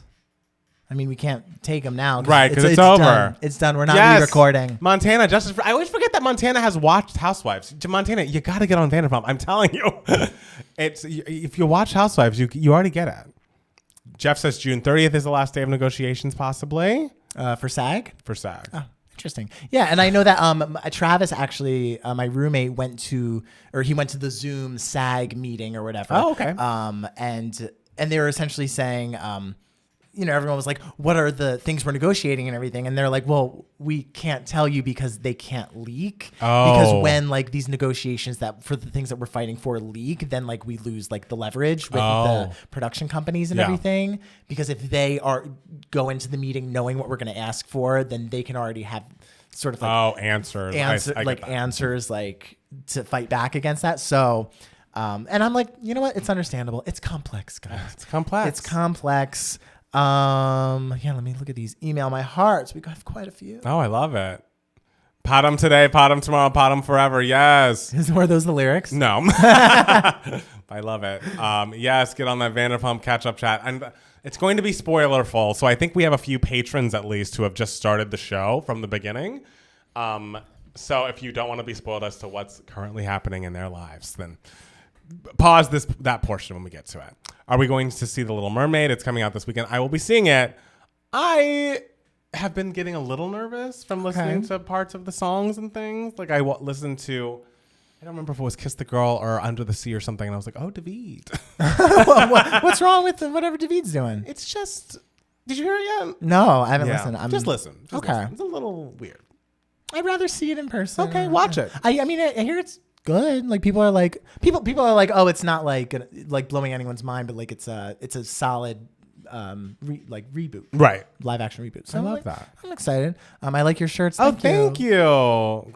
Striped shirts. It's that day. Have you watched Summer's House, Martha's Vineyard? I watched episode 1. Have not gotten to episode 2 yet, but I'm into it. I'm excited. Palmer, you were 100% right about the Ray album. Yes, good. Ray is incredible. It is great. Yeah. I'm going on Thursday. Oh, yes, Little Mermaid. Austin already has his Little Mermaid tickets. I'm only seeing Little Mermaid for Halle and nostalgic purposes. I hate remakes. That's the thing is, like, I'm going for Halle. Like, Halle, everything I've seen. Oh, well, everyone is, like, unanimously, like, she's incredible. So great. And I just love the idea of her becoming, like, the next little movie star. Halle also in The Color Purple. Mm-hmm. And, like, also just, like, so beautiful. And I watched that performance she did, I think, on American Idol of Part of Your World. I'm just like, fuck, you are great at this.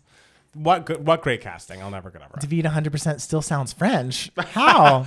I don't know what he's doing, but it's wrong. Will Halle get an Oscar nom, though? For Little Mermaid or for The Color Purple? Color Purple's jam-packed with supporting female characters. Right. So, do you think for Little Mermaid she could get nominated? I mean, I would have to see it. I mean, for it to get an acting nomination for like a Disney remake movie that comes out in May, that would be quite a feat. I assume that's never happened on one of these Disney remakes. Get nominated? No. All right. Occasionally they'll get like a I don't know, some sort of like technical. Will they get? I think Jungle Book, did it win visual effects? I think Jungle Book maybe was either nominated or maybe it won visual effects. I forget. Wow. All of Halle's interactions with little girls are so cute. I haven't seen those. I need to look those up. Yeah, they're great. I love her. My mom has never seen The Little Mermaid. Ray is for sure getting a new artist nomination at the Grammys, all thanks to Beyonce, because she also wrote Find Your Way Back, I believe, a brown-skinned girl. I can't remember. Wait, let me look this up. Did Ray write Find Your Way Back? If she wrote Find Your Way Back, come on now. You know how we feel about Find Your Way Back. Oh, my God. I have to look. I'm looking right now.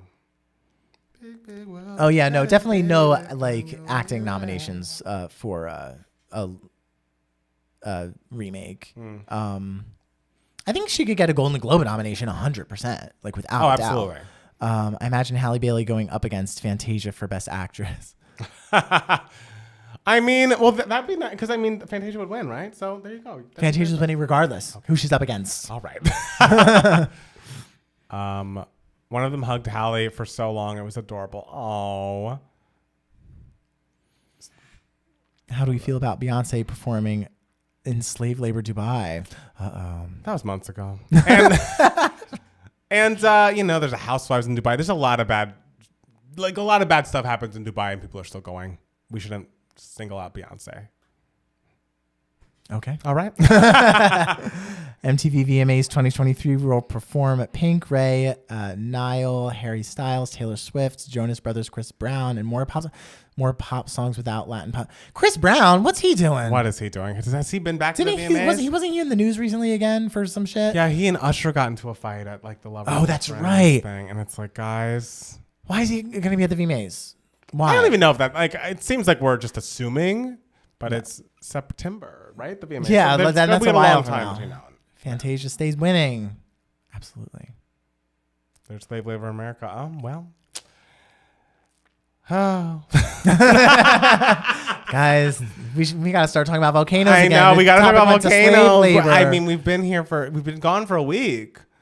But there was we went on a chocolate tour and it was mostly very fun. That chocolate was great that you gave me. Was it? He gave me a chocolate bar. I did. It was really good. Good. I haven't had mine yet. It was great. I guess I should have it tomorrow though, because mine's a coffee flavor and I don't want to be up all night. I did see you had a dandelion chocolate thing on your one. I don't think you got it at. Yes, I don't think we got it in Costa Rica. Yeah, but because I love dandelion chocolate. Oh. I'm not asking you to have it, but like I'm just saying like, ooh, whenever you eat this, like, tell me. All right, I'll let you know. Like dandelion chocolate is great. VMAs 2022 Artist of the Year is Disaster. Was Bad Bunny the worst rapper of the world? What is he? I don't know. We don't know enough about rap to judge who's great and who's bad. He seems like a nice boy. Nice. He's very attractive. Hot, yeah. Very cool. We want good things for everybody. Yeah. He seems like a bad bunny. Did you like the new Kesha album? Yes, we did. Hopefully the reaction video will be up. That is the soon. hope. That is the hope. Do you guys eat dinner before or after the podcast? Aren't you hungry? It's a great question. No, after. I eat lunch at work, usually at like 2:00, and then I come up here. I do have a boba every Sunday before I drive up. So that's like a pre-dinner treat. I love that. Wow, Nady really does not like that. I know. Yeah, Nady has a lot of feelings. He seems like a bad, yeah. What's the best thing you ate in Costa Rica? We went to this place called Gingerbread something. Okay. And it was really good. It was great. And they had a cute dog and cat that were just like there as like kind of the mascots of the place. And the guy that was serving us was very nice, very boisterous. And first gave us free shots, which was nice. Mm-hmm. But then came by with just like a lit blunt of marijuana. And was like, "Do you want this?" And I was like, we're gonna pass." Wow. And then came back by with what? Mushrooms. Wait, Wait. And we were like, we're going to pass. Does this happen at restaurants in Costa Rica? No, this only happens at the gingerbread place. But the food was great. The food was okay. Great. But when he came back with that marijuana, we both were like, oh my goodness. Oh, that's horrifying. Wow. Kind of you should save that for the podcast. I know, I should have. I'm sorry. I forgot. Oh my God. Yeah, that was a moment. Well, it's nice to offer. It is nice to offer. Absolutely. I guess. It's nice but it's also nice that you were like, what, keep it for yourself. Yeah, exactly. More for you, sir. Why did you pass? Well, I don't know this man. And, I'm not trying to get... I had to drive back to where I was going. There aren't a lot of street lights in Costa Rica. So the driving back was always like, got to turn on my brights until another car is coming. It was like very windy roads. Okay, there are a lot of street lights. No, there are not a lot of Oh, there aren't. I was about to be like, what's wrong with that? A lot of street lights. To me, that seems nice and regular. It would have been nice if there were lots of street lights and there were not. It was like long and windy roads with no street lights. So I'm like, I'm taking those curves softly, dolls. Oh, yes. We don't want any problems. You're a safe driver. I am a safe driver. Do they drive on the right side of the road? They do. Okay. So no problems. Oh, I remember when I went to Scotland with Fernando and he was like, I want to drive up to Loch Ness or whatever from Edinburgh. And I was like, okay, you want to drive because I am not going to attempt this driving on the left-hand side of the road nonsense. Right. But Fernando was brave and did it. Good for him. How much editing goes into this live podcast? Editing the live part? None. Editing the edited version that goes up on Spotify and stuff, a little bit, but not a lot. Truly just if there's really something or we've said a name that we're not supposed to say. Editing the live listening parties, a fuck ton. Oh, a fuck ton. So every time we live listen to a full album, please watch the videos because we've done a lot of work. Wait, Palmer, were you sick during your vacation? No, I was sick right when I got back. So. Austin, don't take a stranger's joint. LOL, who knows what it's laced with? Stranger danger. Stranger danger. Hello? No, I was not sick during the vacation itself. Yeah, you got sick at just the right time. Exactly. In time to see me. In time to see you. And in time to, stay up till 4 a.m. editing a video that's got blocked immediately. Oh, guys, it happens. What are you going to do? All right, should we go on to Email My Heart? Let's do it. Hold on. Let me start recording this. All right. Hello. We are back. And yes, and I must say, if you're still listening to the podcast, you could do us a beautiful service by going to your Apple Podcast feed and giving us a 5-star review. We would love to see it. It helps the podcast so much. You also can leave star reviews on Spotify these days. So if you're listening on Spotify, go straight to your Spotify, find 2 Gay Mats, and give us a 5-star. It just means a lot to us, the world to us even. Because we want more people to find it. Right. And it's what keeps this podcast running. Exactly. Running so we can keep getting these beautiful Email My Hearts. Yes. From the adoring Kathys out there. Adoring, yes. So this is Email My Heart. This is the section of the podcast where we answer any questions that you guys might have. You can be a part of Email My Heart if you email us at 2gaymats@gmail.com. 2 is spelled TWO. Yes. And, Matt Palmer was gone for a while. We haven't had a podcast in 2 weeks, so we got quite a few emails. I love that. So we're going to answer 4. Why not? We've got time. We're answering all 4. Okay. Sure, why not? Where are we going? Where are you going? I mean, you just said you had to eat dinner, but whatever. I do. You can wait. So this question comes to us from Mel. Mel says, Gaylor and real life ships. Hi, Matt. With Taylor Swift's new dating rumors making headlines, the Gaylors are out in full force. I personally find it a little gross to ship people in real life, especially when those ships are assigning a sexuality to them that they themselves have not. The idea that Taylor might be queer in some way can be a funny, lighthearted reading of her music, but for me, it crosses the line when those ideas turn into extremely uncomfortable questions for other people. And then sent the Diana Argon interview where she's asked about it. I remember a few years ago that there was a contingent of 2 Gay Mats fans who would ship you two.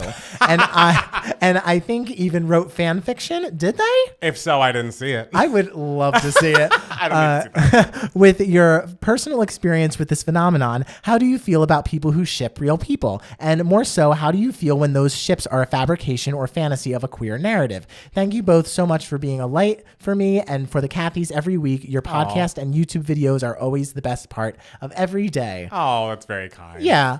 I don't know. I feel like a lighthearted shipping is cute and fun. I think there's probably a line. Yes. I think it's like if this is your identity on the internet and like going after people that you believe are dating or should be dating, you need to chill out. I feel like generally stay out of people's comments. Like, stay out of Taylor Swift and Carly Kloss and all these, whoever you have an opinion about relationship wise, write in your journal. Even if you want to write some fanfic on your own, sure, do that. I do think it's a little bit of the responsibility of the journalist. Whoever's interviewing Diana Argon should not be asking her about, like, what do you think about, like, did you date Taylor Swift? It's like, I feel like that is more on the journalist than on the audience member that is shipping them, because it's like, okay, they're probably young. They're just fans that are, excitable. You're an adult with a job. Like, yeah, that's not what Diana Argon is here for. You know what I'm saying? Yeah, and I think there's a difference between, like, chatting with your friends, being like, oh, I wish Taylor was bisexual. That'd be so much fun and everything. And, like, actually being a journalist, like, accredited journalist, and, like, asking this question. Right. Yeah, I mean, but people that you know in real life, I love shipping people. Like, I have this coworker. Okay. I'm not going to say her name, but she is an angel on earth, like a perfect human being. Okay. Like, just the sweetest girl on the planet, and really great at her job, and so smart, and extremely quiet, like the quietest person you'll ever meet, but just like so wonderful. And she sounds like me, of course. Yes. And there's also a kitchen worker who is sort of the same, like very, very quiet, like keeps to himself and everything. And just a couple days ago, like I walked in and like we were setting up the restaurant and everything, and the two of them were talking, like having a full out conversation with each other. And I have heard neither of these people ever have a full conversation with anybody. And they had a full conversation with each other about like what classes they were taking in college and everything. And I like looked at them, heard a little bit of their conversation, and I was just like, oh, I would sacrifice my entire life's happiness for them to get together. Like, this is my dream now. This is my goal. Fuck any dating prospects I might have. I want this. I want this for them. I mean, yes, it's like hoping good things for people, but you're also not like clunking their heads together and making of course kissy sounds, I'm not going to say anything, especially because they're both like very like quiet and reserved, and so like I would never like approach either of them about this, being like, hey, how do you feel about so and so? Right. Yeah, so I wouldn't do that, but still I can wish it in my little boy heart. Absolutely. Yeah. But also anyone who's ever shipped us, we like very easily are just like, girl, that's not happening. And so it didn't. It was like, it didn't worry me at all. I don't think twice about it. I was never like, oh, this makes me uncomfortable. No. If I was in love with you secretly, maybe. Right. But then I would be like, oh, I wish. Neither of us is secretly in love with the other. So it all worked out. What if it came out that like I was secretly in love with you and I was actually that person, like, and created a fake account to be like, you two should date? Sweetie, you can't even make a DeVos watch party happen. You wouldn't do that. That would take too much time and effort. This reminds me of on Big Brother. There was a cast member who in season 18 named Glenn, and he apparently had like fake like Twitter accounts and everything, where he would comment on other like hot people, like other Big Brother contestants, like Twitters and everything, being like, you should hook up with Glenn.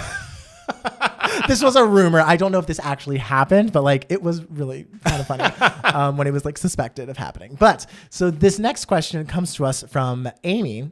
Amy says, question for the podcast, Taylor Swift and Matt Healy. We knew we would have to talk about this at some point. We didn't want to. I'm just so tired. Amy calls. Amy demands answers. Yes, all right. Hi, Matt Squared. I am a longtime Swiftie, but given her recent association with Matt Healy, I am conflicted about her, especially after her whole political wokeness in the Miss Americana documentary, and yet now she is choosing to associate with someone who is known to be problematic.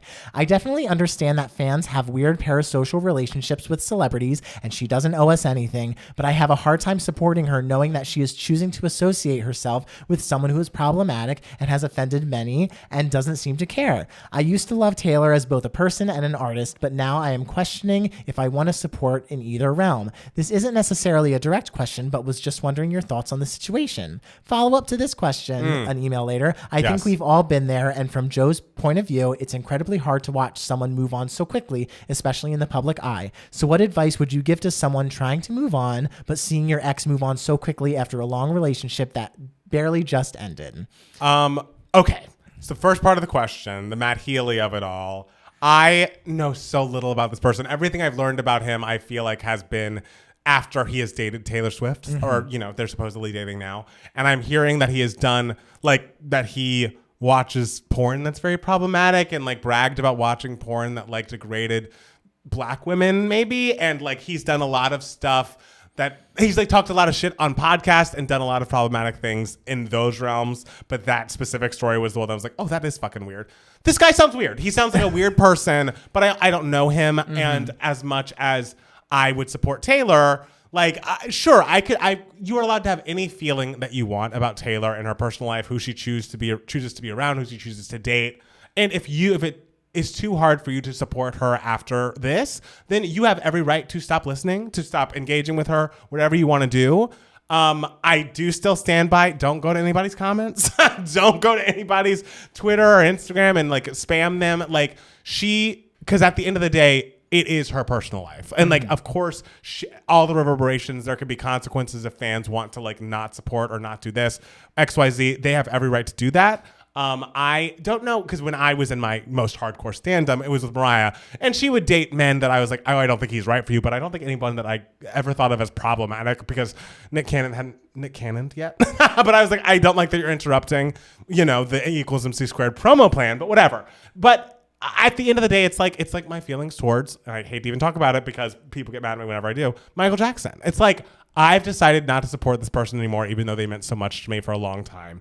What I believe, and it is alleged that he has done, is too much for me to get behind. And so I'm not going to support him or listen to his music, but I'm also not going to like bother everyone who does. I'm not going to, send his estate mean things. It's just like I'm disassociating myself from that. Sure. And if this is bad enough for you to want to do that, feel free. Like, do whatever you need to do to maintain your mental health. But just at the end of the day, she also doesn't owe you anything, but you have the choice to do whatever you'd like to do with your fandom.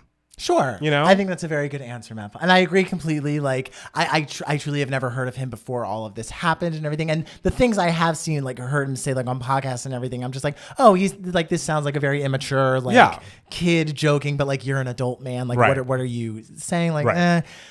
But yeah, at the end of the day, I don't know him. At the end of the day, she knows him more than any of us ever will. Right. And, so I don't know how to feel about that in general. I guess, like, we'll just wait and see, like, is this relationship going to, progress? Right. And I guess then see where we're at in a couple months. I don't know. So yeah, and also, like, don't worry about it yourself. Like, at the end of the day, like you are not in this relationship. No.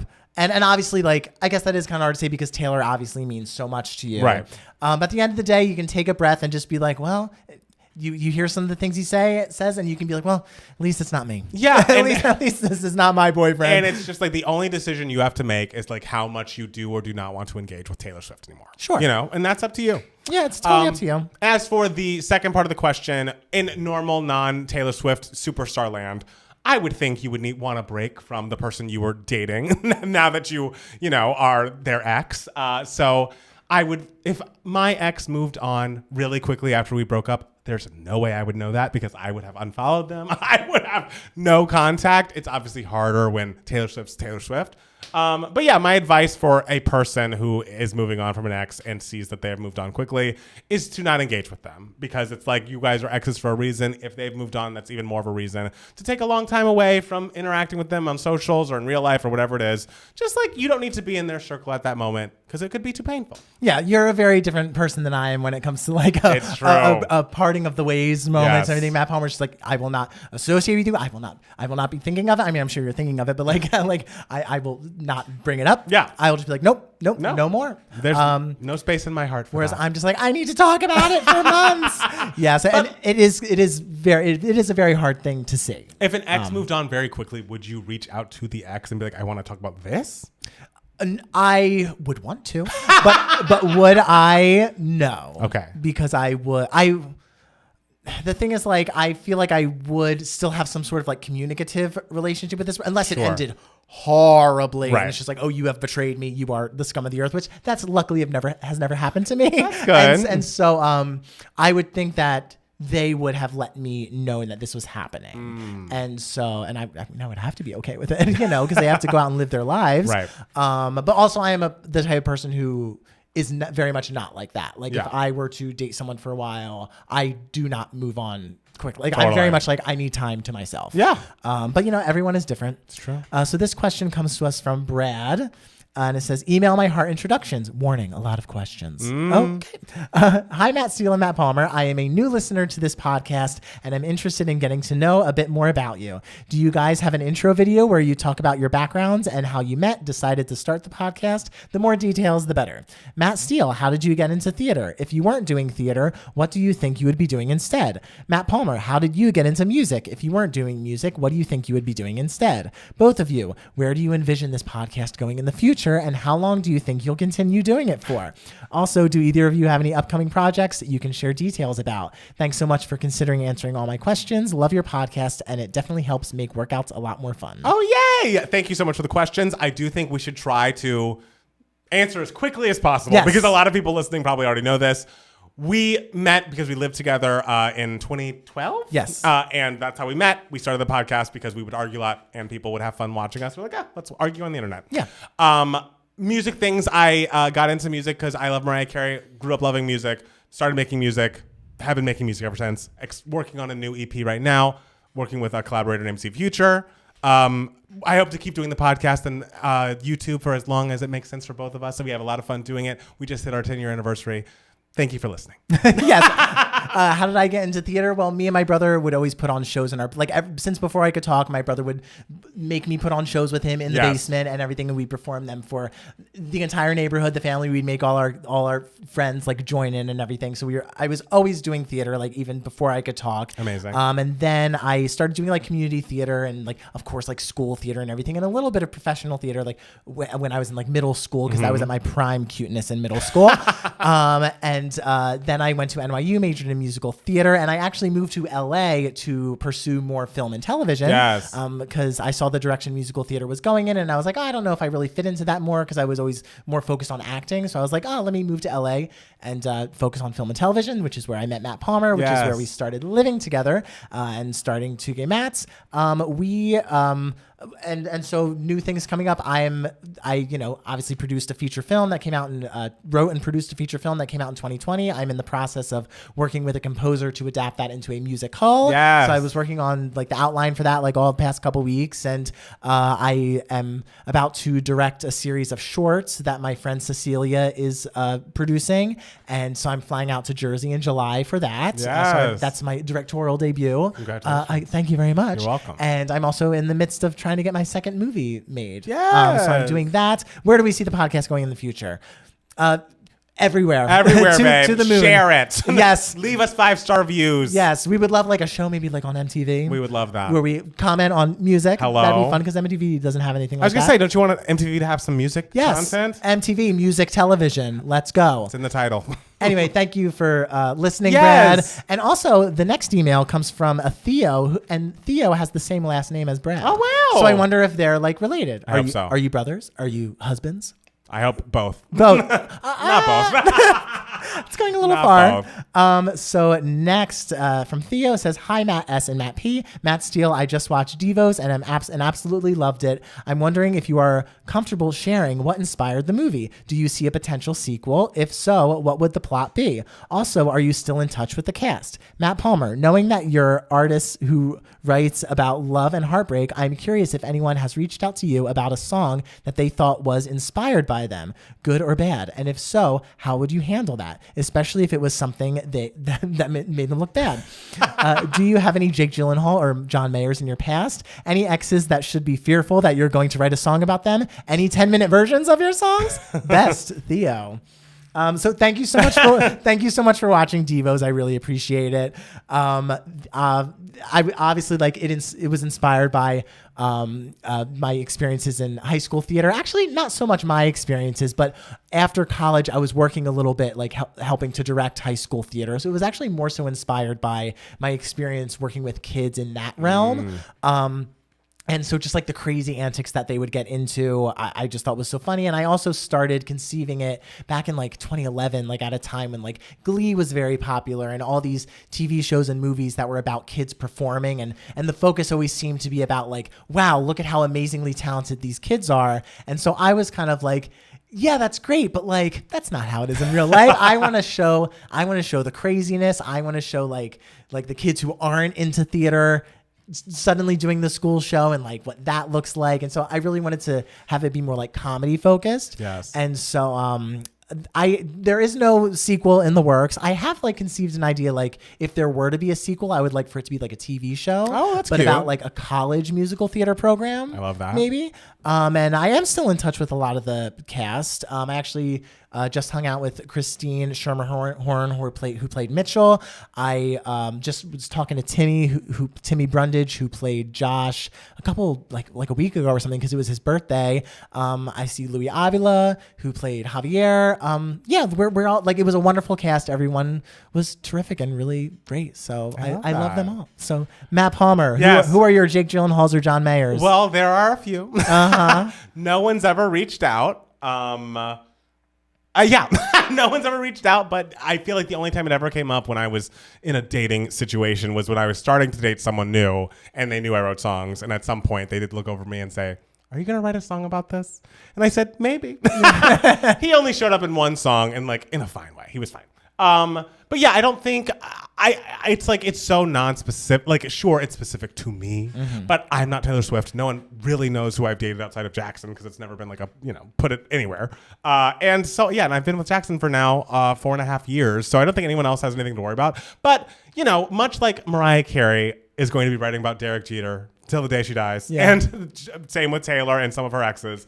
I'm sure some of those old ones will still pop back up because like those emotions are big. Yeah. Those emotions, even when you look back on them, you can revisit them, you can recreate them, you can be like, okay, this is a different layer of this that I didn't even get at the time. So I'm sure there will still be some inspirations from my past, but I don't think anyone has every big thing that has needed to be said about them has probably already been said. And none of it is that. It's just like, the trials and tribulations of being a young person trying to fall in love, It's nothing that bad. No one's done anything to me like some people have done to Taylor. Yes, exactly. But would you ever write like a 10-minute song? You did write a song with an epilogue. There is the song with that, which is iconic. And when it pops up, you're just with that vocoder especially. I mean, you're just like, oh, wait, this is amazing. Because at some point you have to be like, well, maybe some of this was my fault. Available now. Yeah, I don't think I've never written a 10-minute song. It seems like it'd be a long situation. But I've had some lyrically dense songs before. Sure. And I'm sure I'll have more of them. Yeah. So stay tuned. More music coming soon. And everyone stream the good parts. Yes. Matt Palmer's brilliant EP. It is the latest one. It's the best of them. Sorry. But there are more on the horizon. So okay. Stay tuned.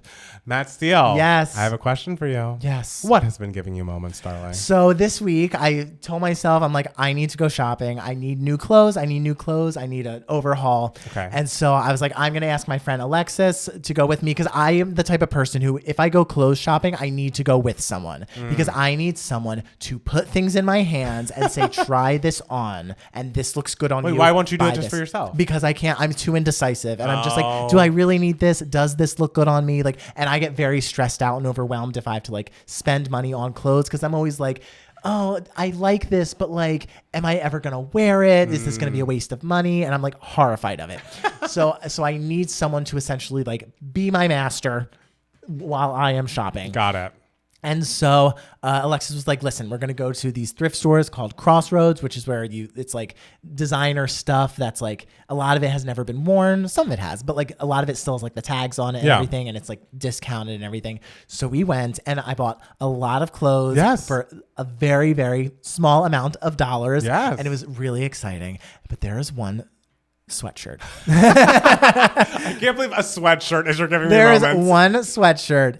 Alexis picked it up and he was like, I want to try this on. And I went, that is so adorable. And I really, really hope it fits you because it's the cutest thing ever. And it was the most like expensive thing there. It was $75, I think. Where's this place? Crossroads.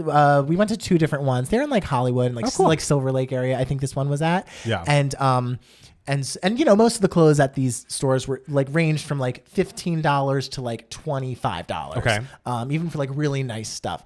And so this sweatshirt was $75, which meant like, oh, this must be a high end design or something. And so he put it on. He's like, it doesn't fit me. Please put it on. And I was like, all right. And I was like, oh God, because I thought I was done shopping for the day. Right. This is like when I was done and I thought it was just going to be him getting a couple things. And I put it on and immediately I was just like, fuck. this is so me. It's like just a basic like gray sweatshirt with a smiley face on the corner, and the smiley face has like a little hat on, but the fabric of it is like butter. And so I was just like, I put it on and I screamed in the dressing room. I was like, fuck Alexis. And I walked and he was like, what? And I was like, it's perfect. Like it was like a say yes to the fucking dress moment. I felt like I was in my wedding dress and I was crying. That. And I was just like, God, I already spent like a good amount of money today, but like I need to drop this $75. And I bought it. I looked online how much this sweatshirt cost, and it's selling like at the store and like online for like $650. Oh my God. And so that gave me a moment because I was just like, it just means, you know, when you put on the right thing and it makes you feel so good. Absolutely. And it's like, this is it. I guess I need to be going to Crossroads. I know. Let's go together. I need you to put things in my hands. Done. All right. I believe you did that to me once. We went to like JCPenney or something and you handed me a bunch of sweaters and was like, buy these. And I was like, okay. Great. I'm happy to help. So Matt Palmer, what's been giving you moments? Guys, if you have not watched the Vanderpump Rules finale of season 10 and you want to be surprised when you get there, turn the podcast off because this is going to be spoiler full. And when I tell you that this is the best episode of reality television I have ever seen. The way it is. And the thing is, of course, we knew what was happening. We knew what was coming out in this episode. We knew that Raquel and Tom Sandoval had been having an affair for 7 months and that Ariana finds out about it and the story needs to be told about how that all came out. The fact that they got cameras up, like literally that news broke, I believe, on a Thursday, and they were filming them on the Friday. I want to say them. Good for them. They went to Bravo and was like, "This is the moment we have got to film this." And Bravo was like, "Oh, I guess it's okay." Like it obviously had not become the huge story that like has been talked about now at the White House Correspondents' Dinner. Like it was not as big as it was then. But I'm so proud of the crew who were like, "We must capture this." And there's so many amazing things about it. The fact that the entire episode, they break the fourth wall the whole time. Like, because Bravo has a weird thing with their reality shows where they're just like, oh no, I last time when we were in New York, or like this person was brought into the friend group. It's like, you mean this person was cast? You mean when we were at the reunion? And all of those things were just fucking said. And it was so great that it opened with a flash of Watch What Happens Live the night that Raquel, when asked which Tom is hotter, who do you say? And both Sheena and Raquel said Sandoval, even though the storyline of the show was Raquel and Schwartz being together. Then they cut to essentially the Tom and Ariana sit down is right at the beginning. They have talking heads with both of them where the producers are like, are you ready to talk about this? And they're like, no. Wow. And they jump right into it. And you have basically the first 10, 15 minutes is literally just the conversation between Tom and Ariana of like, I cannot believe you've done this. And like, you went around and fucked my friend and you've been doing this, like the fact that I would have done anything for you. I defended you and her to the ends of the earth. And this is how I was treated. Like, you have no soul. You are like, she was just so clear with her anger and exactly why she was pissed and exactly why what they did makes them the scum of the earth. And Tom Sandoval had the same amount of time of getting like an argument together that made sense. And he was just like, we weren't happy. There was no intimacy. We felt like roommates. It's like, bitch, you have had as much time as she has to get a story together that makes sense. And you are just fumbling like an idiot. And she is being so clear and concise with like, this is how you hurt me. This is how you and Raquel have wronged me. And during this entire 10-minute segment, there are no talking heads. There's music underneath, but it's essentially like, we don't need to tell this story, just watch this conversation. And she is a complete queen in the way that she just tears it. She just cuts him to the quick and is just so clear with her anger. And like, I feel like I would have stumbled over my words so much because I was so passionate. And then at the end of it, she's just like, is there anything else you want to say to me before we never speak again? And he's just like, oh, I really loved you. He's like sniffling like an idiot. It just, they go from that. They show Sheena and how she reacts to the restraining order that Raquel places on her. They have this insane scene of Tom and Raquel, which I cannot believe that they allowed to be filmed, where Raquel's basically like, my mom really hates you, but like, what does your family think of me? And Tom Sandoval goes, oh, well, they love you. And Raquel goes, I love you too. And he's like, I said they love you, but I love you. Oh. They get in really close and start like petting each other. And he's just like, but I can't kiss you because there are cameras. And she's like, yeah, I know. It's just too weird. I can't do it. It's just too weird. But she's like, the craziest thing about Raquel is she's giddy. She's so happy. Like at some point, he accidentally refers to her as Ariana. And she's like, you just called me Ariana. Oh, gross. She's a sociopath. Oh my God. Completely out of her mind. And the fact that they filmed this scene and thought that they would come across well is so shocking. They go into the fact that like, oh, this began, we saw the date in which it began. It was like August of the previous year. Ariana's like, they made out after my dog had just died and then had sex in the car outside of our home. Tom tried to come in and left his key inside. And so he knocked on the door at 2 a.m. for me to let him in. And I did. And I would have never thought he was just in our driveway having sex with this woman who's proclaiming to be my best friend. It is just the most brilliant episode of television. And they go through, they both obviously have to have sit downs with Lisa Vanderpump. And Tom Sandoval with his crying, it's just like the worst acting you've ever seen. It's like he tries to have like essentially a panic attack in front of Lisa to like garner some sympathy. But it's like, bitch, I don't believe you. And at the end of the episode, they sit down, it's Tom Sandoval and Sheena. And the thing is, I like Sheena fine. I've never thought she was like the best. But she basically was like, well, when we first started this show and we went to upfronts, the entire cast fucking hated me, didn't want me near them, didn't want me in the picture. And Tom Sandoval pulled me in and was like, I want you to be here. You're a part of this. Like, he was my only friend on this cast for years. And now I have to be like, we are no longer friends because of what you've done. And it's like the lines in the sand that are being drawn make complete sense. But like to see Ariana say the same thing to Tom Schwartz, be like, I will not have mutual friends with him. And so we are no longer friends. And it's just like the fact that they got all of this in 2 weeks and it was like a 54-minute episode, it plays like a film. Like it plays like a movie. It is heartbreaking. It is devastating. The reunions are going to be more cathartic because I think it'll be like everyone gets to like let their anger out at these two people. But the episode itself was just devastating, but beautifully put together. I mean, is there an Emmy in Vanderpump Rules' Honestly, future? There should be. They're absolutely like, this is Emmy Award worthy television. Wow. And Ariana, as much shit as I've given her for being boring, which they kind of went over it. They were like, we never brought our issues onto the show because we had a pact. We basically like, we're not going to embarrass each other on this show. And now all hell is broken loose. And nothing is off limits. And it's incredible. Well, now Ariana's America's sweetheart. That's the thing. She's about to be on Dancing with the Stars. She was on the Today Show. She was on The View this week. She was on The View, and they changed the entire fucking set to be Vanderpump themed. Yes.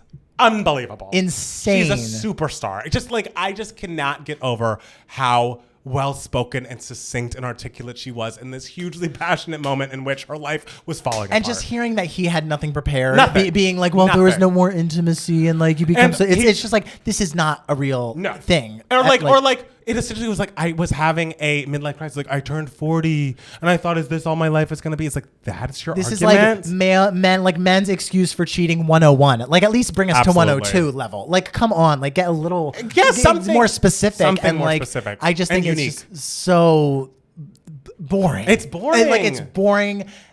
And beneath this whole thing. I'd like to point out also Tom Schwartz.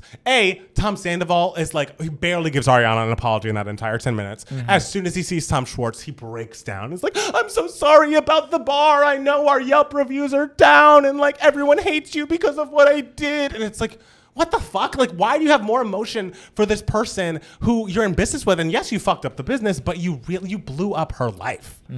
It's thrilling. It's devastating. But it's like such a perfectly produced piece of television that even if you don't plan on like catching up from the beginning, which you should because it's excellent. But if you don't, just watch the #Scandival episode. It's available on Peacock now.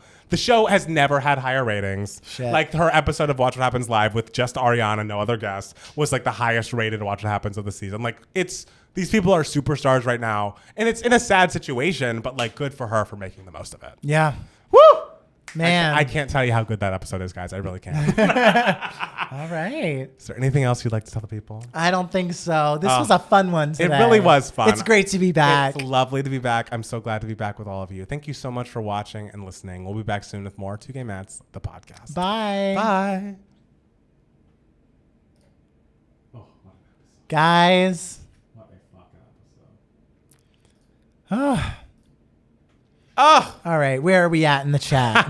I might be searching for a Vanderpump Rules recap as we speak. I mean, Danny Pellegrino has one. Bitch Sesh has one. And the thing is, all the cast members on the show have one now. All of them have podcasts, and they're all now just about the show. Sure. Like Sheena's thing is just like, oh, I'm sitting down with someone else to talk about the scandal. It's like, of course you are. You want those ratings. Yeah. Good for them. OMG, I need to visit this store. Oh, Grace is excited about...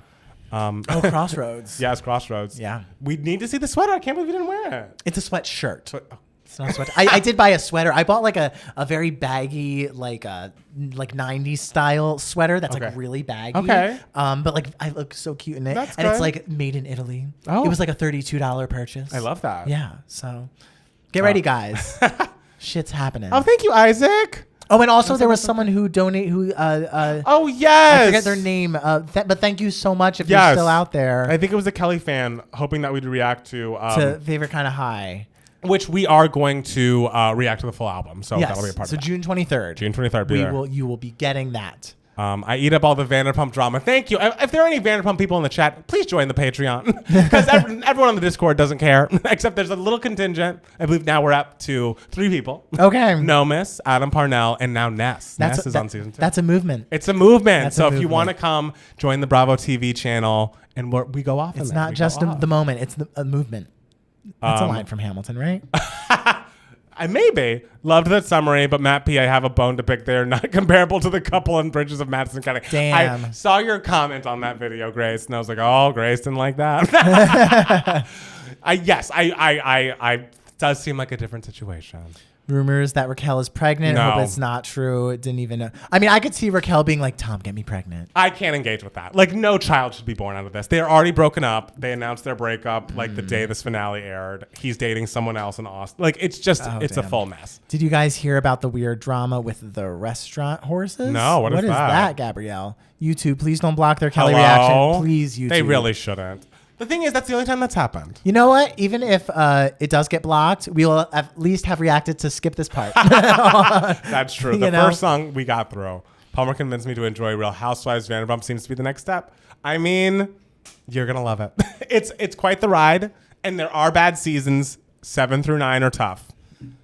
So I would suggest you just watch the reunions of those if you need to watch them at all. But 10, just get back, go 1 to 6, then go to 10. And do you think they'll like quickly film another season of Vanderpump, especially because with the writer's strike, like they're like, we need reality TV? I mean, it's going to be this summer at some point. There was an article where the executive producer, I think, was talking with Variety, and he was like, initially we were like, let's start this up right as soon as we can, but then some stuff comes out at the reunion because they have one-on-one sit-downs with Tom, Ariana, and Raquel.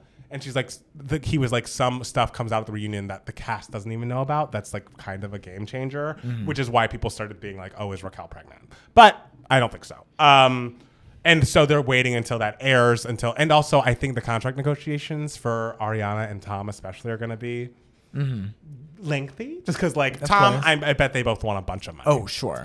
Amy says your Vanderpump recaps are everything. Thank you. I don't watch the show, but I know enough from Matt Palmer to get by. Amy, are you the Amy that emailed us? Yes. Are you the Amy that emailed? Are you the Amy? Are you? If you are you the Amy? The only Real Housewives info I know is their comebacks, especially you Beast. Beast, how dare you? Oh, that's a great one, and it's my opinion excellent. I skipped to reunion of 7, but I kind of want to know how the COVID stuff impacts everything. The thing is, they kind of don't show it on the show. Essentially, the way it gets... Oh, I love that. I hate it. Really? No, because a bunch of people got fired. And it wasn't because of COVID, but it was because of, like, the George Floyd protest. And then, like, Faith, the one black cast member, comes out and says... Oh, there's that. Yes. Oh. And so they get fired. Kristen and Stassi get fired in between seasons, and it's never discussed. It's so weird. Like, they should have... Like, the reason this episode is so good is because we're watching their real life and, like, seeing... Like, there's a scene where Arya's like, I got a call from my manager, and Us Weekly said Tom's camp is going with this story. I'm like, thank you. You're all celebrities with publicists and managers. Just say it. We're not idiots. Because that's interesting. That's interesting. Like, how are people navigating this? Yes. Yeah. It's great. We See Each Other is a great one. Love when Matt S. talks about Big Brother 2. Amy, you are just a beacon of positivity. I know. Because people hate that. when you talk about Brother and when I talk about Vanderpump, people hate it. But I love that you love them both. Yeah. And I do think, at least with this Vanderpump stuff, it's become a big enough deal that they're on daytime talk shows. So hopefully you now have a working knowledge. Yeah. Thanks to what I've given. And get ready, Amy. Big Brother's coming up. Although there is a rumor that Big Brother's being pushed to fall. Wait, why? Oh, so it has something to play during the regular season. During the falls. Shit. Yeah. So the Big Brother fans are really mad. and we're kind of just like, why not just do 2 seasons this year? Right. Like, because Big Brother is such a summer moment. But didn't they do that one time and the second season was a real mess? It was the best mess. It was so the writer's strike season that happened in the winter of 2008 was phenomenal. Like it was such a mess. Yes. But it was really fun. It's really fun to like rewatch. Hope they don't give Tom the salary he wants. He opened a bar and needs to pay that equity loan and needs money bad. He does, and he borrowed like $250,000 from his mom to open that bar. And it's like, you've been on a reality show for 10 years. You don't have the money to open this bar? Then don't. It's weird. Wait, really? They broke up? Yeah, for all that drama, deja vu to Olivia Rodrigo and Sabrina Carpenter love triangle. It's true. Crazy James season. That was season 9 of Big Brother. That was the writer's strike season. Yeah. Interesting. Yeah, that was the season where a girl had recently had an abortion, but she was still lactating, so she would run around the house and squirt people with her breast milk. I remember you telling me that already. That sounds too familiar, unfortunately. And she was also a hardcore Christian. Iconic. Not even have a bar shut down. Like, there's a kind of discussion of how, the bars are shutting down, but we're trying to reopen. It's not interesting. Like, maybe you'll like it, and if you're a completist, feel free to watch. And I think the season 8 finale and reunions are good, but just in general, no. Matt P, do you just go watch Succession right after the podcast? LOL. Yeah, we get dinner of some kind, and then we watch Succession while we're eating dinner. Because I gotta know. Speaking of, is it time for that? It might be time for your dinner. Time for that. Guys, this has been lovely. This has been great. I'm so glad we did this. There was a moment where I was like, maybe I can't do it. Maybe I'm too sick. But no. Oh, you powered through that. I really did. And you seem fine. I mean, yes. you always seem like perfectly normal, and you're just like, no, I'm sick. I am sick. I feel like I am very sick right now, and you can probably hear it in my voice. No, not at all. No? Not at all. I'm telling you, I laid in bed all day yesterday. Have either of you listened to Agnes or Zella Day? Thinking of album requests, but I need to figure out what. I've not heard of either of these people. No, me neither. So, yeah, we're open to hearing them. Squirting people with breast milk. Wait, did she get slapped? No, everyone laughed. All right, y'all. I think we're going to go. All right. But we love you. And we'll be back next week at the exact same time. Thanks for listening and watching and staying with us. I appreciate it. We love you all. Bye. Bye.